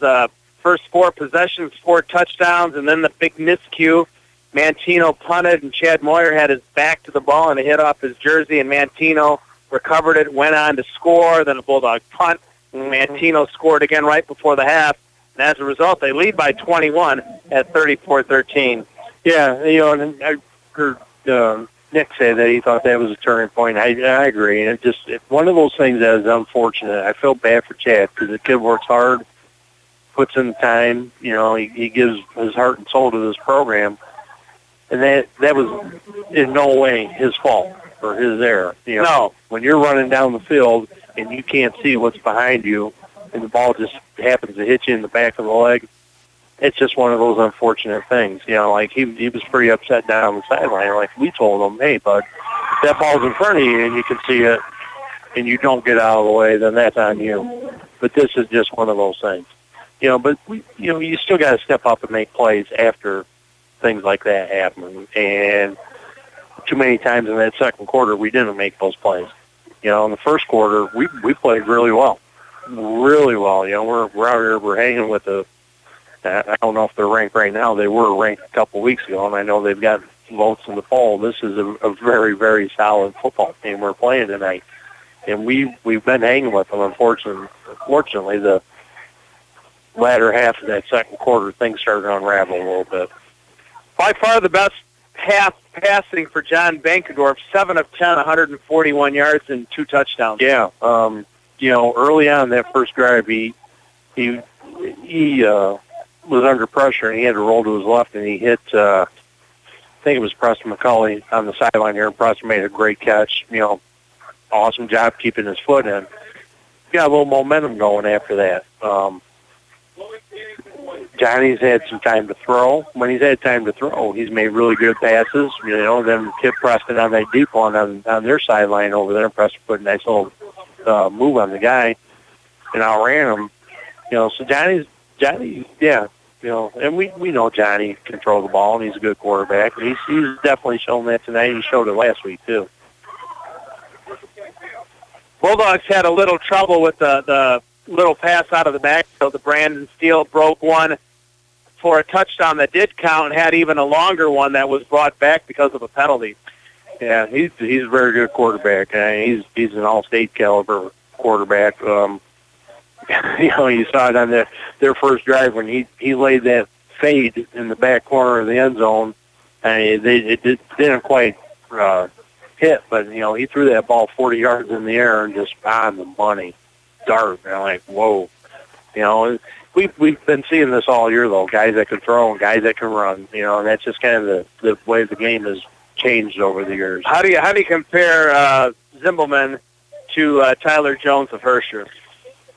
Jones can run. I still think Jones is the best quarterback we've seen all year. Yeah, this guy would be a close second.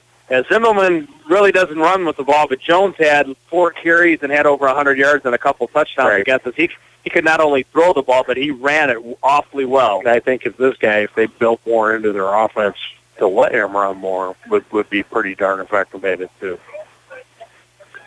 Well, Bubs, your Irish off to a slow start, 1-3. They fired the defensive coordinator. Thank God, because their defense sucks. Yeah, I don't know how else to say it. We were at that game last week. Oh, no. Me and Stump, Scotty T, Jason Weaver, it was a collection of, what in the heck is going on here? Get rid of this guy. They did.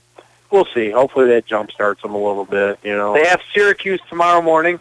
Yeah, 11 o'clock. At least I can go to bed halfway early tomorrow night or watch Louisville Clemson tomorrow night. That should be one heck of a ball game, shouldn't it? That might be the game of the year. So, yeah, that's going to be an interesting one.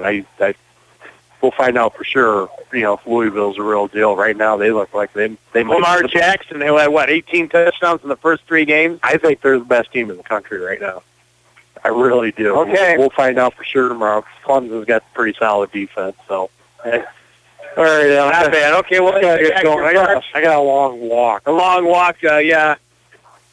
Jones, me last week, I said, are you going to come out and do a halftime? It's homecoming for Herscher, and you're on the other side of the field. And you said, well, can we do a phone interview? How can I do a phone interview with you? Get a phone out and talk. Hey, you guys need to get a little more high tech. Get on the bosses up there. Yeah, we'll see what we can do for you, Bubs. All right, you keep winning, maybe we'll have to. Oh, geez. Go back to the Saturday morning Coach's Corner. Coach's Corner on Saturday morning. All right, Al. Streator freshman coach Todd Bubs Hoffman joining us here at the half. His freshman team unbeaten. Sophomores lost a close one tonight, 28-20. Varsity trails here at the half, 34-13. And we're getting set for second half action here on your home for Bulldogs football. Well, did you get any texts during halftime about the mac and cheese? Oh, you know what? I didn't even check yet. But to some people don't like to go. Are you an elbow macaroni type of guy? Do you just get the Kraft boxes and then throw your tuna in, or do you make it homemade? No, I buy the the Kraft. Yeah, Kraft macaroni. What I do now is I'll get the. I'm a guy for shells. Shells, yeah. I'm a noodle. I'm German, so I'm a noodle guy to begin with. I'll get the boxes that have the shell and the liquid cheese in them already. So you cook up the noodles and you throw in the liquid cheese. Then you throw in the tuna on top of that. Right. And it makes with that liquid cheese, it's nice and creamy at the same time, so it makes it even better. You can't beat it. People that haven't tried it, you don't know what you're missing. But the specialty for me is doing wagon wheels. Wagon wheels. Manteno, Nick tries that kick again. They try to the far side, and this time the Bulldogs pick it up. And a good return to the far side, and run out at the Bulldog or the Manteno bench across the way. And it looked like Preston McCulley. That time because McCulley's coming on. Wait a minute, it's Mike Dunkelberger. Picked up the ball, didn't let it sit for 4 seconds that time. Picked it up, made a nice return out to the 35-yard line, and the Bulldogs will have it. 1st and 10. Streator will go from left to right. Here in quarter number 3, down 34-13. He must have heard me yelling at him after the last one because that time he took one bounce, he picked it up, and on top of that, he had some good blocks ahead of him, broke a few tackles, and gave the Bulldogs good field position here to start their first drive of the second half.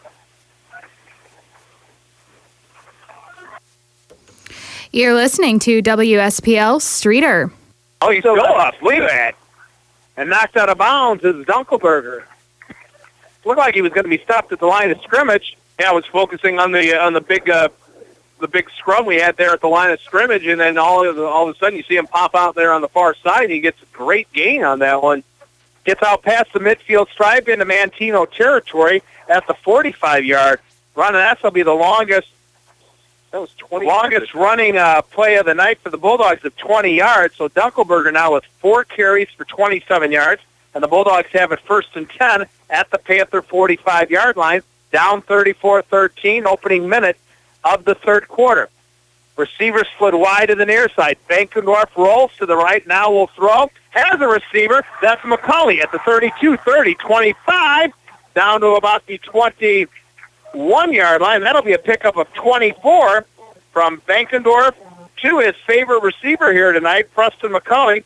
Bankendorf now 8 of 11 for 165 yards. McCulley now has 4 catches for 118 yards, and I do believe that is a career high for him.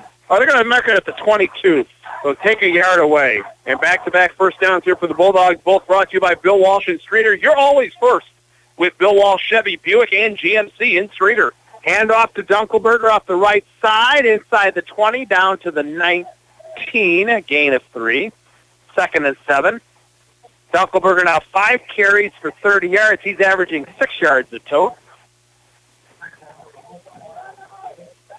Back and forth it goes in Lyle. Now Lyle goes back up on Wilmington, 14-13 with 8 minutes left to go in that game. Wow. I got to mark it at the 18. They get a favor of 4-yard gain for Dunkelberger. Bulldogs trail 34-13. We were tied at 13 at one point. Manteno on a 21-0 run. McStutz gets the carry, knocked out of bounds. And I don't know if he gained anything there, Nick. Maybe half a yard, a foot, or something. It wasn't much. Something I forgot to mention back in the first quarter when they were first in the red zone. Now that they're in the red zone again.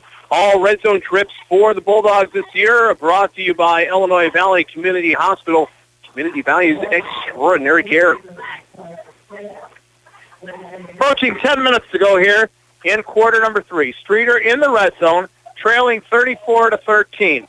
Colton Grace and Preston McCulley split wide to the far side. Cooper Melvin and Chad Moyer split to the near side. Single setback is McStutz. Bankerdorf takes the snap, goes down to a knee as he slid on the grass, and they're going to mark him down back at the 20-yard line, so it'll be a loss of 2. You know, the turf here is probably still a little wet. I mean, it's been raining pretty much all week down here, and lost more than 2. It's going to be a loss of 6 back to the 24. So I would imagine the grass has still got a little bit of moisture on it. It was a pretty dry day today, but with it being cloudy all day, not much sunshine to really dry out this grass. So I wouldn't be too surprised if you get still a few wet spots out there. Rain was called for the forecast throughout a good chunk of the game today, but haven't seen much of it yet. 4th and 12 for the Bulldogs at the 24-yard line. Bankerdorf takes the snap, goes right down to the middle, has a receiver there, and he overshot him in the end zone. Pass to McCulley in the end zone, incomplete, and the Bulldogs will give up the ball on downs. That was a good effort by Preston McCulley. He tried to get a little bit of air under him, just a little too much overthrown there by Bankendorf for it to go right over his hands. Turnover on downs for the Bulldogs, and I believe if you throw in your turnovers on downs, it's the first turnover of the night, unless you count the botched punt back in the second quarter. LP 41, Ottawa nothing. Doubled their score since halftime. Manteno takes over, Nick, after the loss of downs. 9:09 to go, third quarter. Panthers lead 34-13. They have it 1st and 10 at their own 24-yard line. 3 receivers set for the Panthers. Zimmelman takes the snap, will hand off. And getting out past the 25 to the 26-yard line is a new carrier. Couldn't get the number. And that is Walker Duvall. 5'8", 185 senior. His first carry of the ball game, good for 3 yards. 2nd and 7 at the 27. Zimmelman takes the snap, gives to Duval again off the right side. He's going to be tripped up at the 30-yard line. He'll pick up 3 more yards. Streator stuffing a couple of extra guys in the box to go against this running play that we've been seeing so far here from Manteno once again. And it's been paying off, a couple of yards here and there, but holding them short here is a 3rd and medium situation coming up for the Panthers. 3rd and 4 at the 30-yard line, approaching 8 minutes to go here in the 3rd quarter. Boy, an extended halftime show here tonight. Streator cheerleaders, the band, the homecoming chorus, all that and more. And now we got a marker down near side. Did Manteno draw the Bulldogs offside? If they did, it'll be 1st and 10 for the Panthers. That's what it is.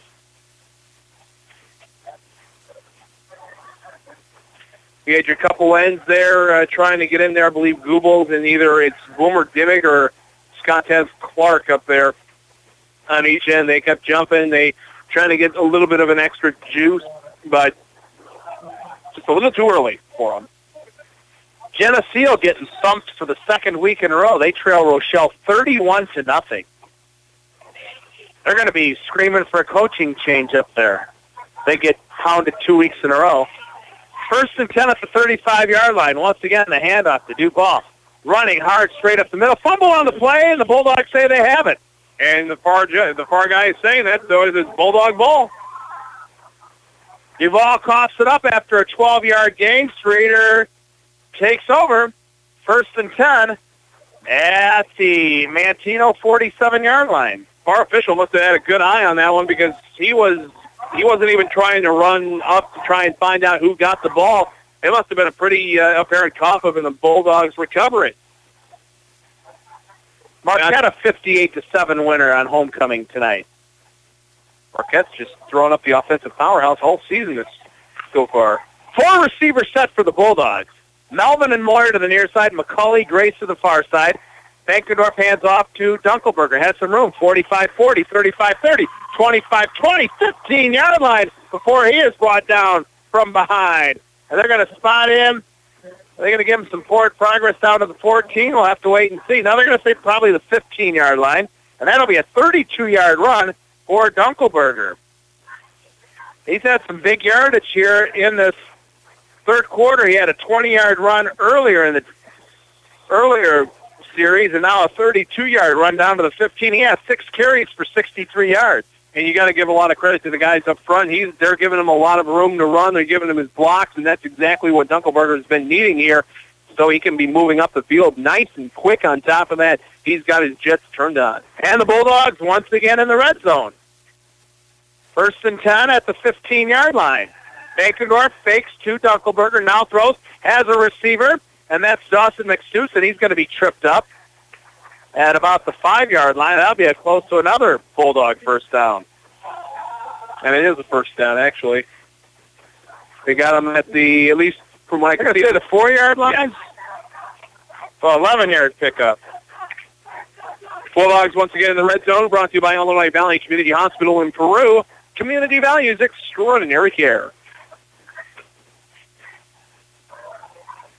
First catch of the night for McStutz. Bulldogs have it, 1st and goal at the 4-yard line, and the handoff and going nowhere is, I do believe, McStutz. But it's tough to tell the 2 and the 3. I know Dunkelberger's bigger than McStutz, but when they're on the far side of the field, maybe we need to go steal Pauke's binoculars downstairs to help us out up here. 1st and goal, loss of 2 for McStutz. 1st and goal at the 6-yard line, approaching 6 minutes to go into the 3rd quarter. Handoff straight up the middle. It'll be close to the goal line, down to the 1. It'll be a 5-yard gain.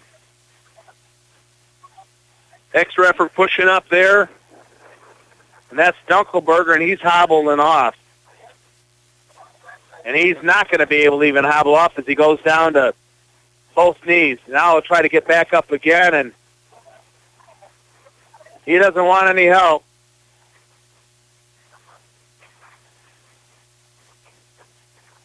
Tough from our vantage point, Nick, to see if the ball's at the 1 or the 2.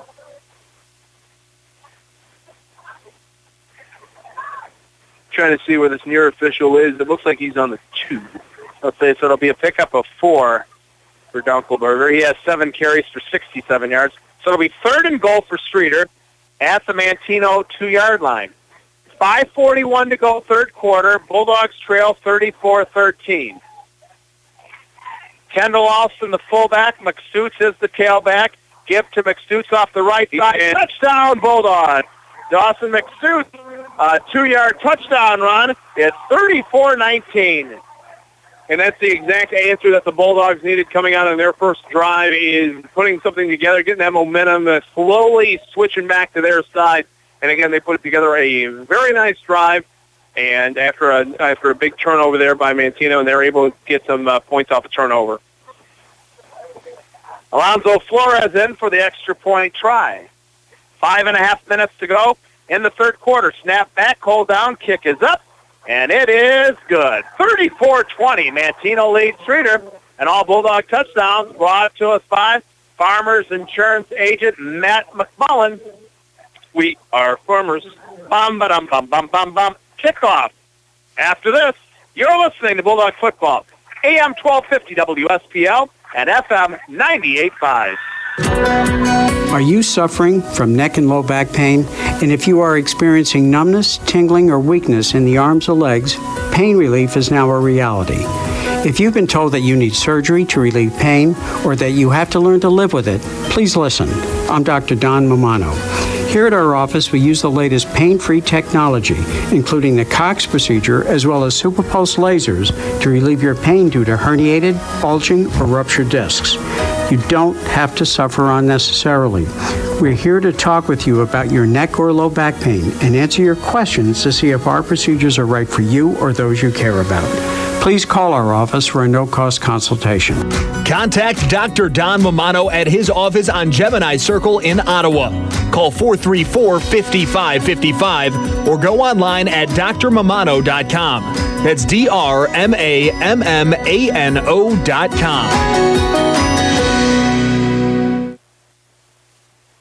Back at the Streator High School football field, Alonzo Flores gets a line drive kick taken by Travell Calvin on the far side. He will not get a touchdown on this return as he gets out past the 25-30 out to about the 34-yard line. And Manteno will have it first and 10. 5:24 to go, third quarter. Panthers lead the Bulldogs 34-20. Trying to get some more updates here for the Solon Telford Funeral Home out of town. The scoreboard. We just, as you just mentioned to me off the air, that Marquette had a big win over Elgin, Westminster Christian 58-7, I believe you told me correct. And last check, Lyle still up 1 on Wilmington 14-13. That one's getting late into the fourth quarter. Manteno first and 10 at its own 35-yard line. Zimmelman takes the snap, will give to Brandon Steele. Steele off the left side, out past 40-yard line to the 45. They're going to say he's not down. He gets back up. Now they're going to signal that he is down. They're going to say we got our near judge about a 3-yard different here from our far judge here. So where are they going to mark him down? I'm going to say the 46-yard line. That'll be a gain of 11 for Steele. He now has 10 carries for 95 yards.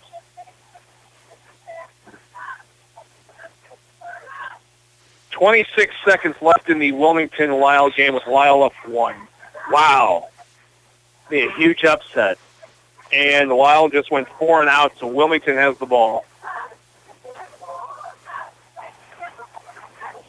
5 minutes to go here in the third quarter. Manteno leads Streator 34-20. First and 10 Panthers, their own 46-yard line. 3 receivers set. Once again, Zimmelman gives to Brandon Steele, breaks the initial first tackle. Bulldog territory, and he'll be stopped at the Streator 48-yard line. He'll pick up 6, and we have an injured Bulldog down. Steele now unofficially over the 100-yard mark in the contest, 11 carries for 101 yards. And they must have had it wrong because they must have scored earlier, but Wilmington stays off Lyle 21-14. So Wilmington will remain undefeated. Number 2 right now in 3A with some first-place votes coming out of this week already. Report out of that Ottawa LP game, that LP's quarterback in the first half was 17 of 19 for 337 yards and 4 touchdowns. Wow. That's always a key for success right there. If you can get if you're shooting over 90% completion, you're good to go. If you shoot 70%, you're good to go. 90% is even better. Injured Bulldog. That's 70. I think that's Michael Goebbels. That is Michael Goebbels. He's going to come to the near sideline as both teams went to their respective benches. 4:43 to go, third quarter. Manteno leads Streator 34-20. Manteno 3-2, Nick, but they've lost to 2 pretty good teams. Mm-hmm. Wilmington, one of them. So Wilmington, just seeing the update from that, they scored and then had a 2-point conversion with just over a minute and change to go in that game. So a late pull-off there by Wilmington to avoid the upset. Steele with the carry, and he'll get to the Bulldogs' 42-yard line. He'll pick up 6 yards. 12 carries, 107 yards, 3 touchdowns rushing, and 1 receiving.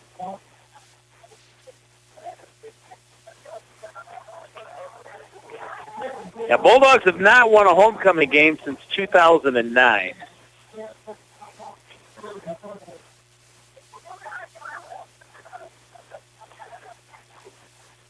Four receivers set for Manteno, 2 to each side. On 1st and 10 at the 42, Panthers lead by 14. Zimbelman, shotgun formation. Takes the snap, will pitch to Steele. He'll try to go off the right side, now cuts it back to the middle, slips at the 35, and he's touched there, but not before he picks up a quick 7 yards.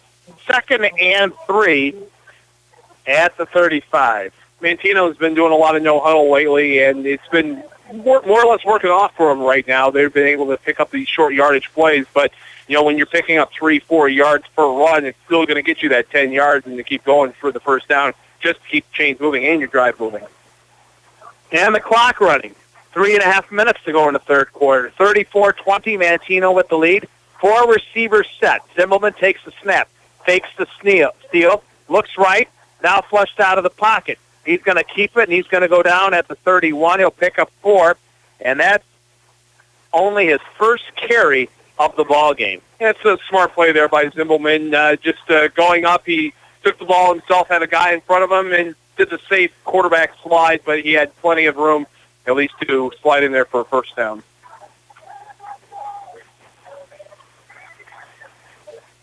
Thoreau doesn't get any easier for the Bulldogs, Nick. They return to action next week here against Plano. Another I-8 juggernaut. And they're up right now 28-6 on Coal City. 1st and 10 at the 31-yard line. 4 receivers set. Handoff to Steele's got some running him. He's at the 25-20 near side, 15-10. 5, and he's going to get knocked out of bounds before he gets to the pylon. They're going to say he's knocked out of bounds at the 4-yard line. It'll be a 27-yard gain for Brandon Steele, the 5'8", 170-pound junior. And Steele's been doing just a fantastic job on the ground tonight. He's been going that thing that pet peeves you a little bit, the left and right here, but at the same time, he's had great vision tonight. He's been able to pick up the holes as he's been bobbing and weaving everywhere, and he's been able to make some big plays so far.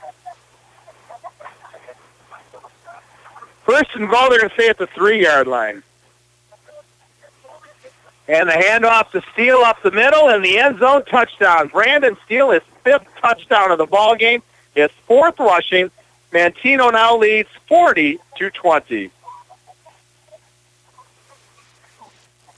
We said that was a 4-yard run out there? 2-yard. 2-yard run. Brandon Steele is stealing the show tonight for the Panthers.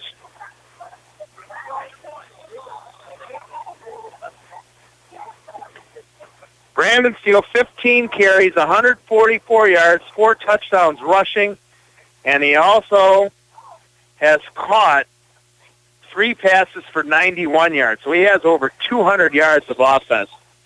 Extra point try, hits the upright and falls through. So things are going right for the Panthers here tonight. They lead 41-20 kickoff. After this, you're listening to Bulldog Football, AM 1250 WSPL. Teamwork, that's what it's all about. Hi, I'm Brian Town, LaSalle County State's Attorney. Whether it's on the field of play or in the State's Attorney's office, a team that works together wins together. And so, that's why we salute all the Streator Bulldogs, players and coaches, parents, cheerleaders, band, Streetorettes, and fans for the hard work and dedication that goes into a winning season. Good luck to one and all from your friends and fans in the State's Attorney's office. Paid for by Citizens for Town, State's Attorney. Because experience matters. 2:42 to go in the third quarter. Manteno leads Streator 41-20. And the Bulldogs, Nick, with that 20-point outburst here tonight, their season high in points. And they still got plenty of time to get that up and crack back into this Manteno lead. As we just mentioned, Brandon Steele, that was his 5th touchdown of the night, so he has accounted for 30 of Manteno's 41 points tonight. And the kick will bounce at the 10-yard line and picked up by Michael Dunkelberger. Straight ahead, 20-25, and Streator will start it there with 2:35 to go in the third quarter, down by 21.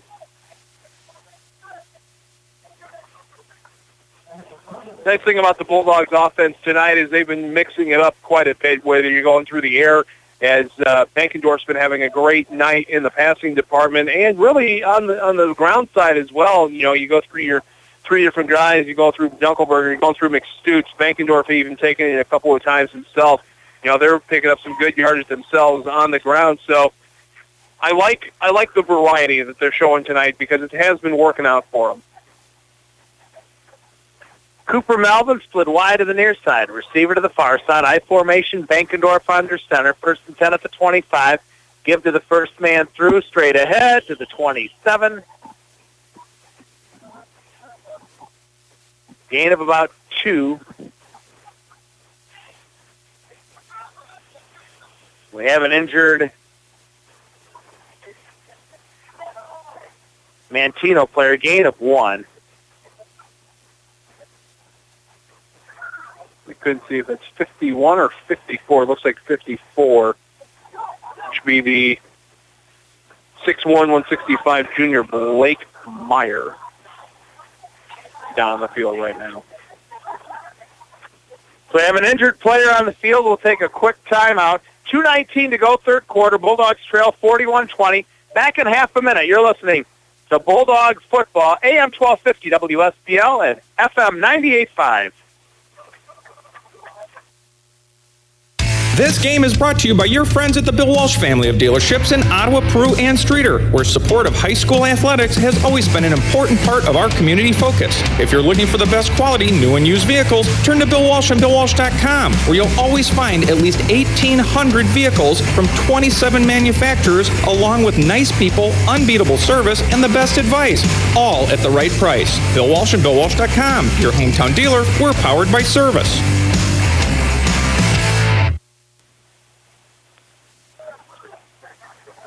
Play resuming here at Streator. Bankendorf fakes to Dunkelberger now. Throws out. Pass caught by McStoots. Out past the 35 to the 40, out to the 42. A pickup of 16. And that'll be enough for a Bulldog first down. And that first down brought to you by Bill Walsh in Streator. Let Bill Walsh Streator help you drive away in the new Chevy, Buick, or GMC you have always wanted. Bankendorf now 10 of 14. For 191 yards. 1:45 and counting to go, third quarter. Bulldogs trail 41-20. 1st and 10 at the 42-yard line. And the give to Dunkelberger on the near sideline. He'll be knocked out of bounds at the 47-yard line, a gain of 5.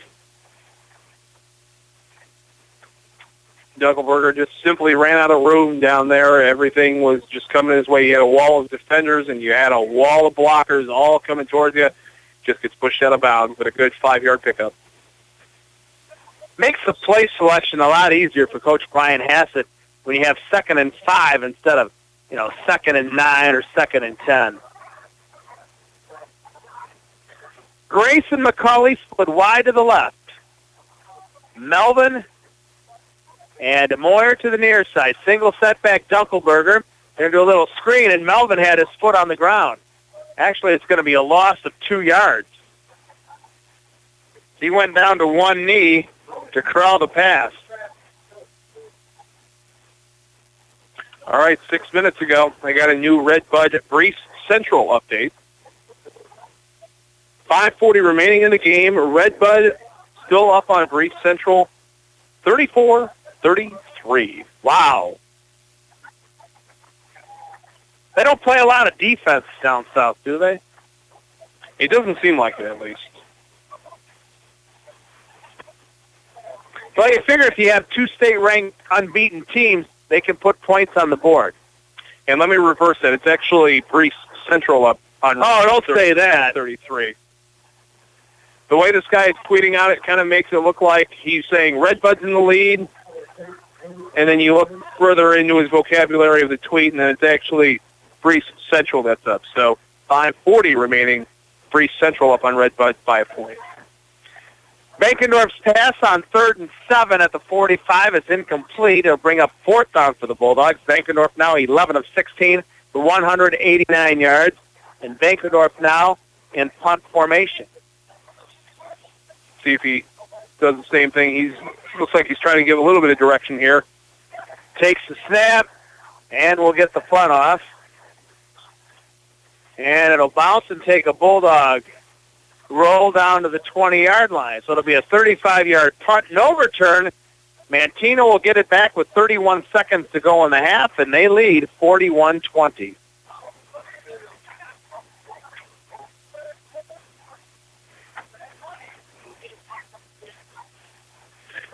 Now that I'm thinking about it, I think maybe for our last home game in a couple of weeks, I will have to bring in some homemade mac and cheese and tuna. There you go. What I'll do is I'll usually get the ragu, or I'll put some Velveeta on top of it, put some breadcrumbs on top, mix in the tuna. That could be our dinner for the final home game of the season when we play the Wild here in a few weeks. Senior night, broadcasters night. 1st and 10, Manteno. Zimmerman pitches to the far side to steal, and he'll be knocked out of bounds by the Panther bench. And not before he picks up 6 yards. And on top of that, it would be your 30th year broadcasting dinner to commemorate 30 years on the radio. Yeah. And only 3 winning seasons.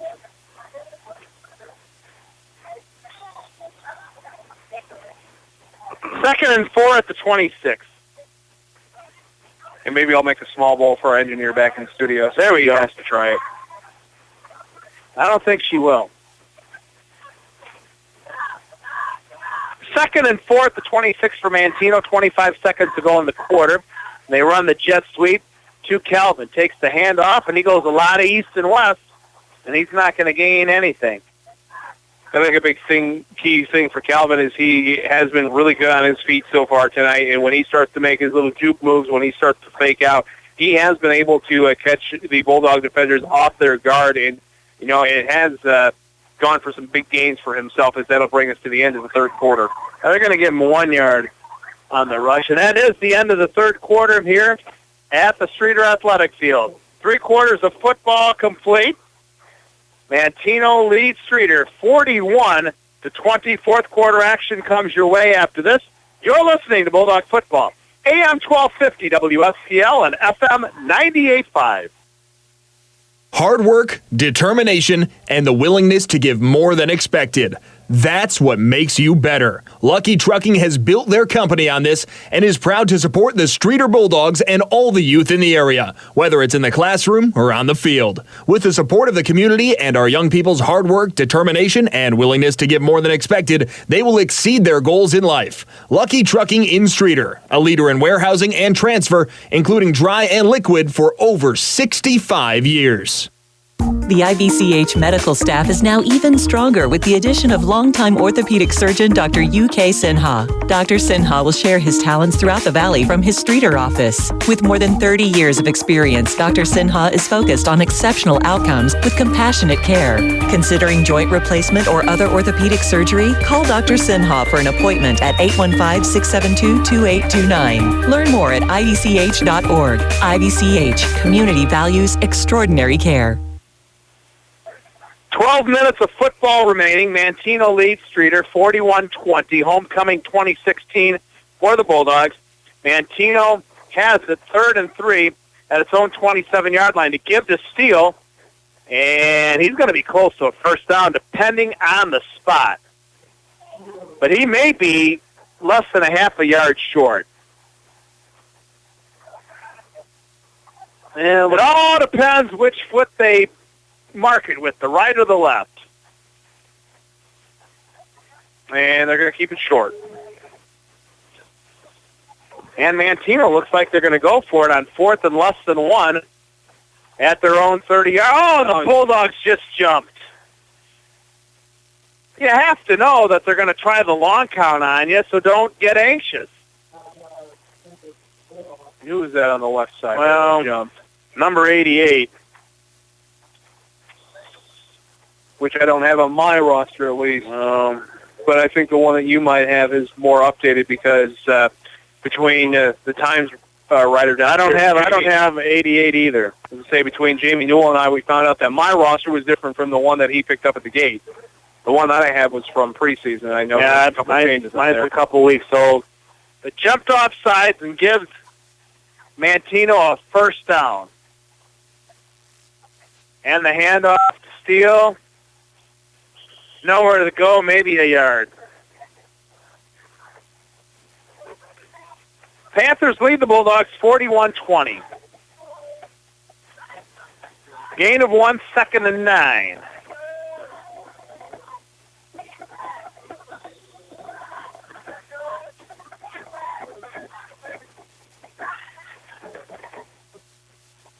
To the surprise so far tonight, Manteno's been keeping it mainly a ground game, too. I would, too, if I had a running back like Brandon Steele with over 150 yards rushing. Takes the handoff here, breaks a couple tackles straight ahead to the 45-yard line. He should have gained 10 more. As I say, between him and Travell Calvin, a lot of speed, a lot of moves to get the defenders off their feet at the same time, kind of fake them out. They've been able to break tackles, give a lot of running room for themselves. And when you get guys that know how to move their feet, you can't keep up with them on defense, it makes it tough. Under 10 minutes to go in the ball game. 1st and 10, Manteno, its own 45-yard line. 3 receivers set. Zimbelman takes the snap, hands to Steele, straight ahead to about the 50-yard line. He'll pick up 5 more. Keep the clock running. 169 yards rushing, 91 receiving, and he has 1, 2, 3, 4, 5 touchdowns.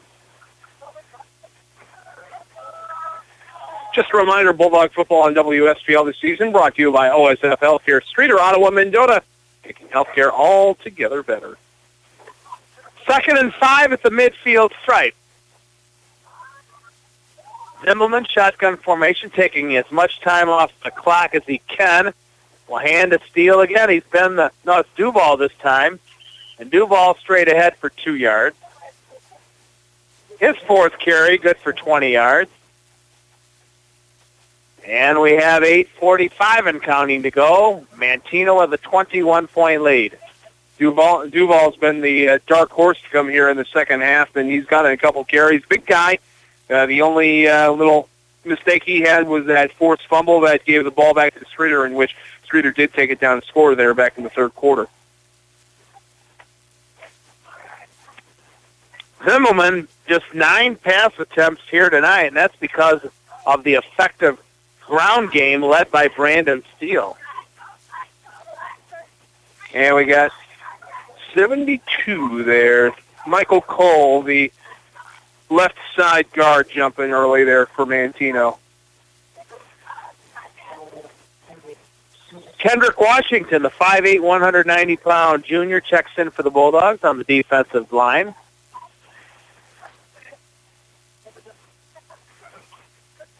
As we're under 8 minutes to go, Nick, 41-20, Manteno with the lead. 3rd and 7 at the 42-yard line. Zimmelman gives to Duval straight up the middle, and he got about 10 yards before someone even laid a hand on him. As he'll get to the 38-yard line. That was just a great push up the middle by both the guards in the center to more or less just open a gate up, and he had nothing but running room to get. I mean, goes from the 42 to the 43, so he'll pick up 15 yards. Walker's just getting upfield real quick right there. It looked like he got a good push off his right foot as well to give him that extra boost of speed to get to 10 yards. I don't know how many yards he got on that carry. Dan, if you're listening, let me know. I thought the ball was at the 42-yard line. Maybe it's at the 40. I don't know. We'll hear him run up here pretty quick. 7:16 and counting to go. Duval gets the handoff straight up the middle. They're just going to keep pounding and pounding. Clock in their favor, down to 7 minutes to go, and they have a 3-touchdown lead. 15 is the official word. That's what I had. Thank you, Dan. Statman Pauk. On the Solon Telford Funeral Home out-of-town scoreboard, Herscher, big winner over Sandwich, 27-7 tonight. That game a little closer than I thought. Manteno 2nd and 6 at the Bulldogs 39-yard line. 6.5 minutes to go. Panthers lead 41-20. And Zimmelman just looking at the back judge, waiting for him to raise his hand to say there's 5 seconds to go. And then he calls the play, snaps the ball, and gives off to Duval, gain of 2. They're just going to wait until the very last second. They're going to try to eat away at the clock, which is in their favor, approaching 6 minutes to go here. Another final coming out in Plano, the Reapers all over the Kohlers tonight, 35-6. Wow. And we lost to the Kohlers 31-0. Mm-hmm. And they beat them 35-6. That's the team we get next week. Yeah, Plano's. Very good team. We go from good teams to better teams. Ball to 37, 3rd and 5. Once again, Duval takes the handoff, and he just runs past a couple of Bulldogs to the 30, 25-20, far side, 15-10, 5. Touchdown, Duval from 37 yards out. Walker Duval. And it's 8 carries for 78 yards and a 37-yard touchdown run, and Manteno now leads 47-20. Starting to spread out all their scores tonight. He wasn't even close to being touched.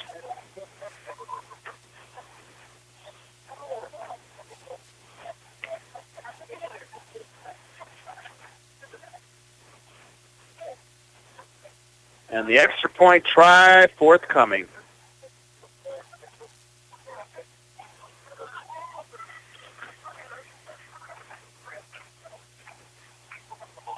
Snap back, hold down, kick is up, and it is good. 5:25 to go. Manteno now leads 48-20. Kickoff after this. You're listening to Bulldog Football, AM 1250. WSPL and FM 98.5. Josh's legendary fishing story started with a morning like any other. He reached the dock and jumped from his truck. He was headed to a remote cove on the far shore. He'd mapped it all out and, forgot to put on his truck's parking brake. But the sunken truck was covered, thanks to Farmers Insurance. Not so amphibious vehicle. July 11th, 2015. Talk to a Farmers agent. We know a thing or two because we've seen a thing or two. We are farmers. Bum, bum, bum, bum, bum, bum. Come see me, Matt McMullen, your Farmers Insurance agent, at our new office at 424 East Main Street here in Streator. Teamwork, that's what it's all about. Hi, I'm Brian Town, LaSalle County State's Attorney. Whether it's on the field of play or in the State's Attorney's office, a team that works together wins together. And so, that's why we salute all the Streator Bulldogs players and coaches, parents, cheerleaders, band, Streetorettes, and fans for the hard work and dedication that goes into a winning season. Good luck to one and all from your friends and fans in the State's Attorney's office. Paid for by Citizens for Town, State's Attorney. Because experience matters. Big Al Heisler, Nick Duranick back at the Streator High School athletic field. 5:25 to go. Manteno leads 48-20. Now the kickoff. And taken by the Bulldogs, and that's Caleb Gallup, the 5'8", 155-pound junior. And he'll advance it out to about the 36-yard line. The Bulldogs will have it there. 1st and 10, down 48-20. And this was a ball game, Nick, that Streator led after one quarter, 7-6. Mm-hmm. And it was a back-and-forth game, and Streator, I believe, had they took two leads there early on, but then really it was a couple of miscues by special teams, one by the offense, one on defense, really one miscue each way when Streator had the ball or was going against the ball, and it really went into the momentum favor for Manteno. They're going to spot it at the 37-yard line. 5:16 remaining. Bulldogs down 48-20.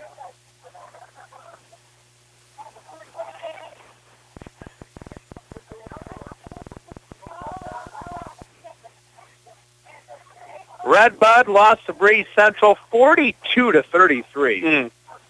Lots of 3A school, a state-ranked 3A school knocking off a state-ranked 2A school. So really, you would think the 3A school should win, and it did.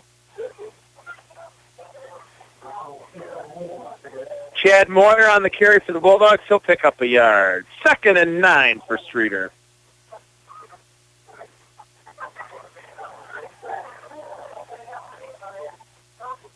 Under 5 minutes remaining.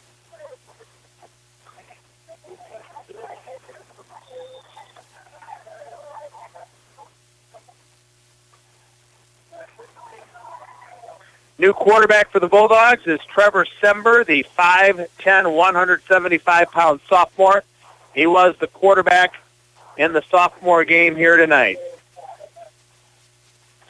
Sember takes the snap, will hand off, and that is Lucas Sharisky, the 5'10", 180-pound sophomore.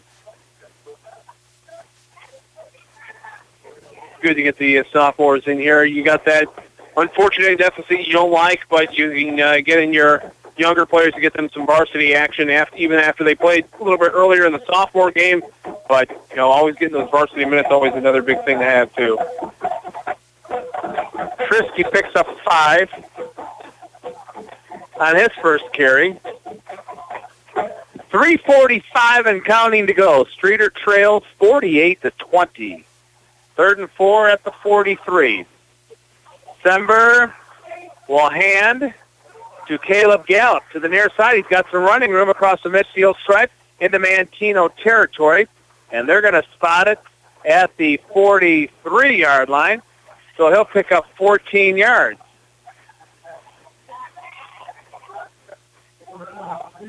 On his first carry. It's another big first down for Streator, brought to you by Bill Walsh Streator. You're always first with Bill Walsh Chevy Buick and GMC in Streator. 3.5 minutes to go. Bulldogs in Manteno territory at the 43, 1st and 10. Manteno leads 48-20. Sember, shotgun formation, takes the snap. Will give to Sharisky. And he's going to be driven back. It'll be a loss of 1. Bulldogs football on WSPL brought to you by the Streator Home Savings Bank. They're located at 132 South Monroe Street in downtown Streator. Also brought to you by SOCU and the Citizens for Town, LaSalle County State's Attorney. Under 3 minutes remaining, Nick.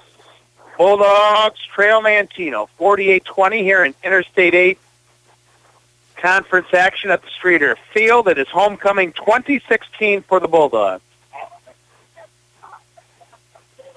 2nd and 11. Sember will hand off to Gallup. East and west, he loses his footing. And he'll be dropped for a 3-yard loss.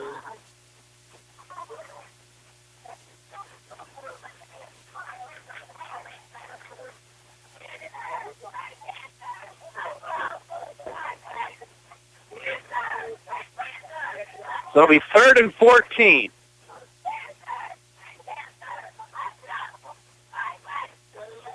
The Bulldogs will drop to 1 and 5. Manteno will improve to 4 and 2.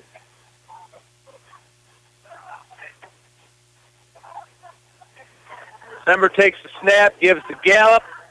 Try to cut it outside. Now we'll go straight up the middle. And he'll get to the 42. He'll pick up 5 yards. And it'll be 4th down and 9 for Streator as we have 1:35 and counting to go.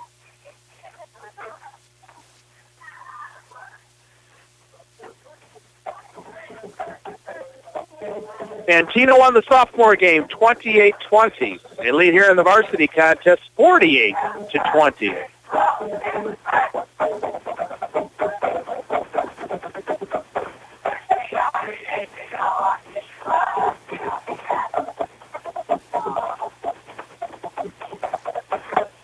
.106 to go on 4th and 9. Shotgun formation. Sember takes the snap. Will throw to the far side. It's incomplete. Manteno will take over on the loss of downs, and we're going to see victory formation here, I do believe.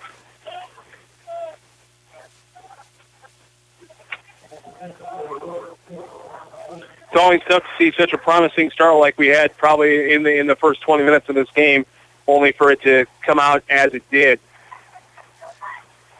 Talk more about that in the post game coming up. Really, though, Al, when you look at the score, at least on the side of Streator, the score doesn't really show how well they did play, at least through tonight.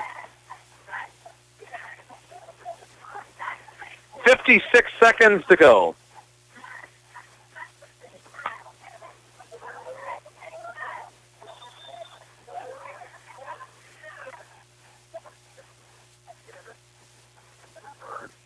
And they will go to victory formation. But in shotgun formation. Well, the first time I've seen that, at least. Going to take a loss. Zimbelman will take the loss back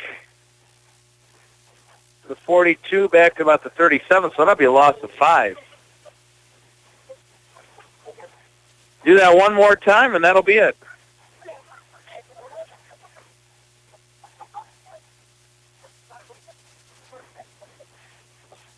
Another loss of 5. And that'll do it. Clock winds down. They won't have to snap it again. Final score from the Streator High School Athletic Field. Manteno 48, Streator 20. We'll be along with the post-game show after this. You're listening to Bulldog Football, AM 1250 WSPL. At the Streator High School football field, final score here tonight. Manteno defeats Streator by a score of 48-20. Streator led 7-6 after one quarter. Manteno outscored Streator 28-6 in the second quarter. Panthers led 34-13 at the half. It was 41-20 after 3 quarters. Manteno wins it 48-20. Brandon Steele, the big story for Manteno here tonight. He had 20 carries for 169 yards and 4 touchdowns. He had 3 catches for 91 yards and a touchdown. He had over 200 yards of total offense and 5 touchdowns here this evening. Manteno with 428 yards of offense, 291 rushing, 137 passing for its total of 428. The Bulldogs close to 300 yards of total offense, 298 to be exact or close, 108 rushing, 189 passing for its total of 297. As I mentioned, Brandon Steele, leading ball carrier in the contest, 20 carries, 169 yards, 4 rushing touchdowns, 3 catches, 91 yards, and 1 touchdown. Gavin Zimmelman only threw the ball 9 times tonight, 6 of 9 for 137 yards. Individually for the Bulldogs, Todd Dunkelberger, 8 carries, 68 yards. Caleb Gallup, 3 carries, 16 yards. Dawson McStutes, 12 carries, 13 yards. John Bankendorf had 5 carries for 6 yards. Lucas Sharisky, 2 carries, 4 yards. Chad Moyer had a carry for 1 yard. Passing department, Bankendorf, 11 of 16 for 189 yards and a pair of touchdowns. When you really look at overall tonight, Al, as we just mentioned, for Streator, 297 yards of offense, getting close to 300 yards, it's not a bad night to have, actually. You got your new season high in points tonight with 20.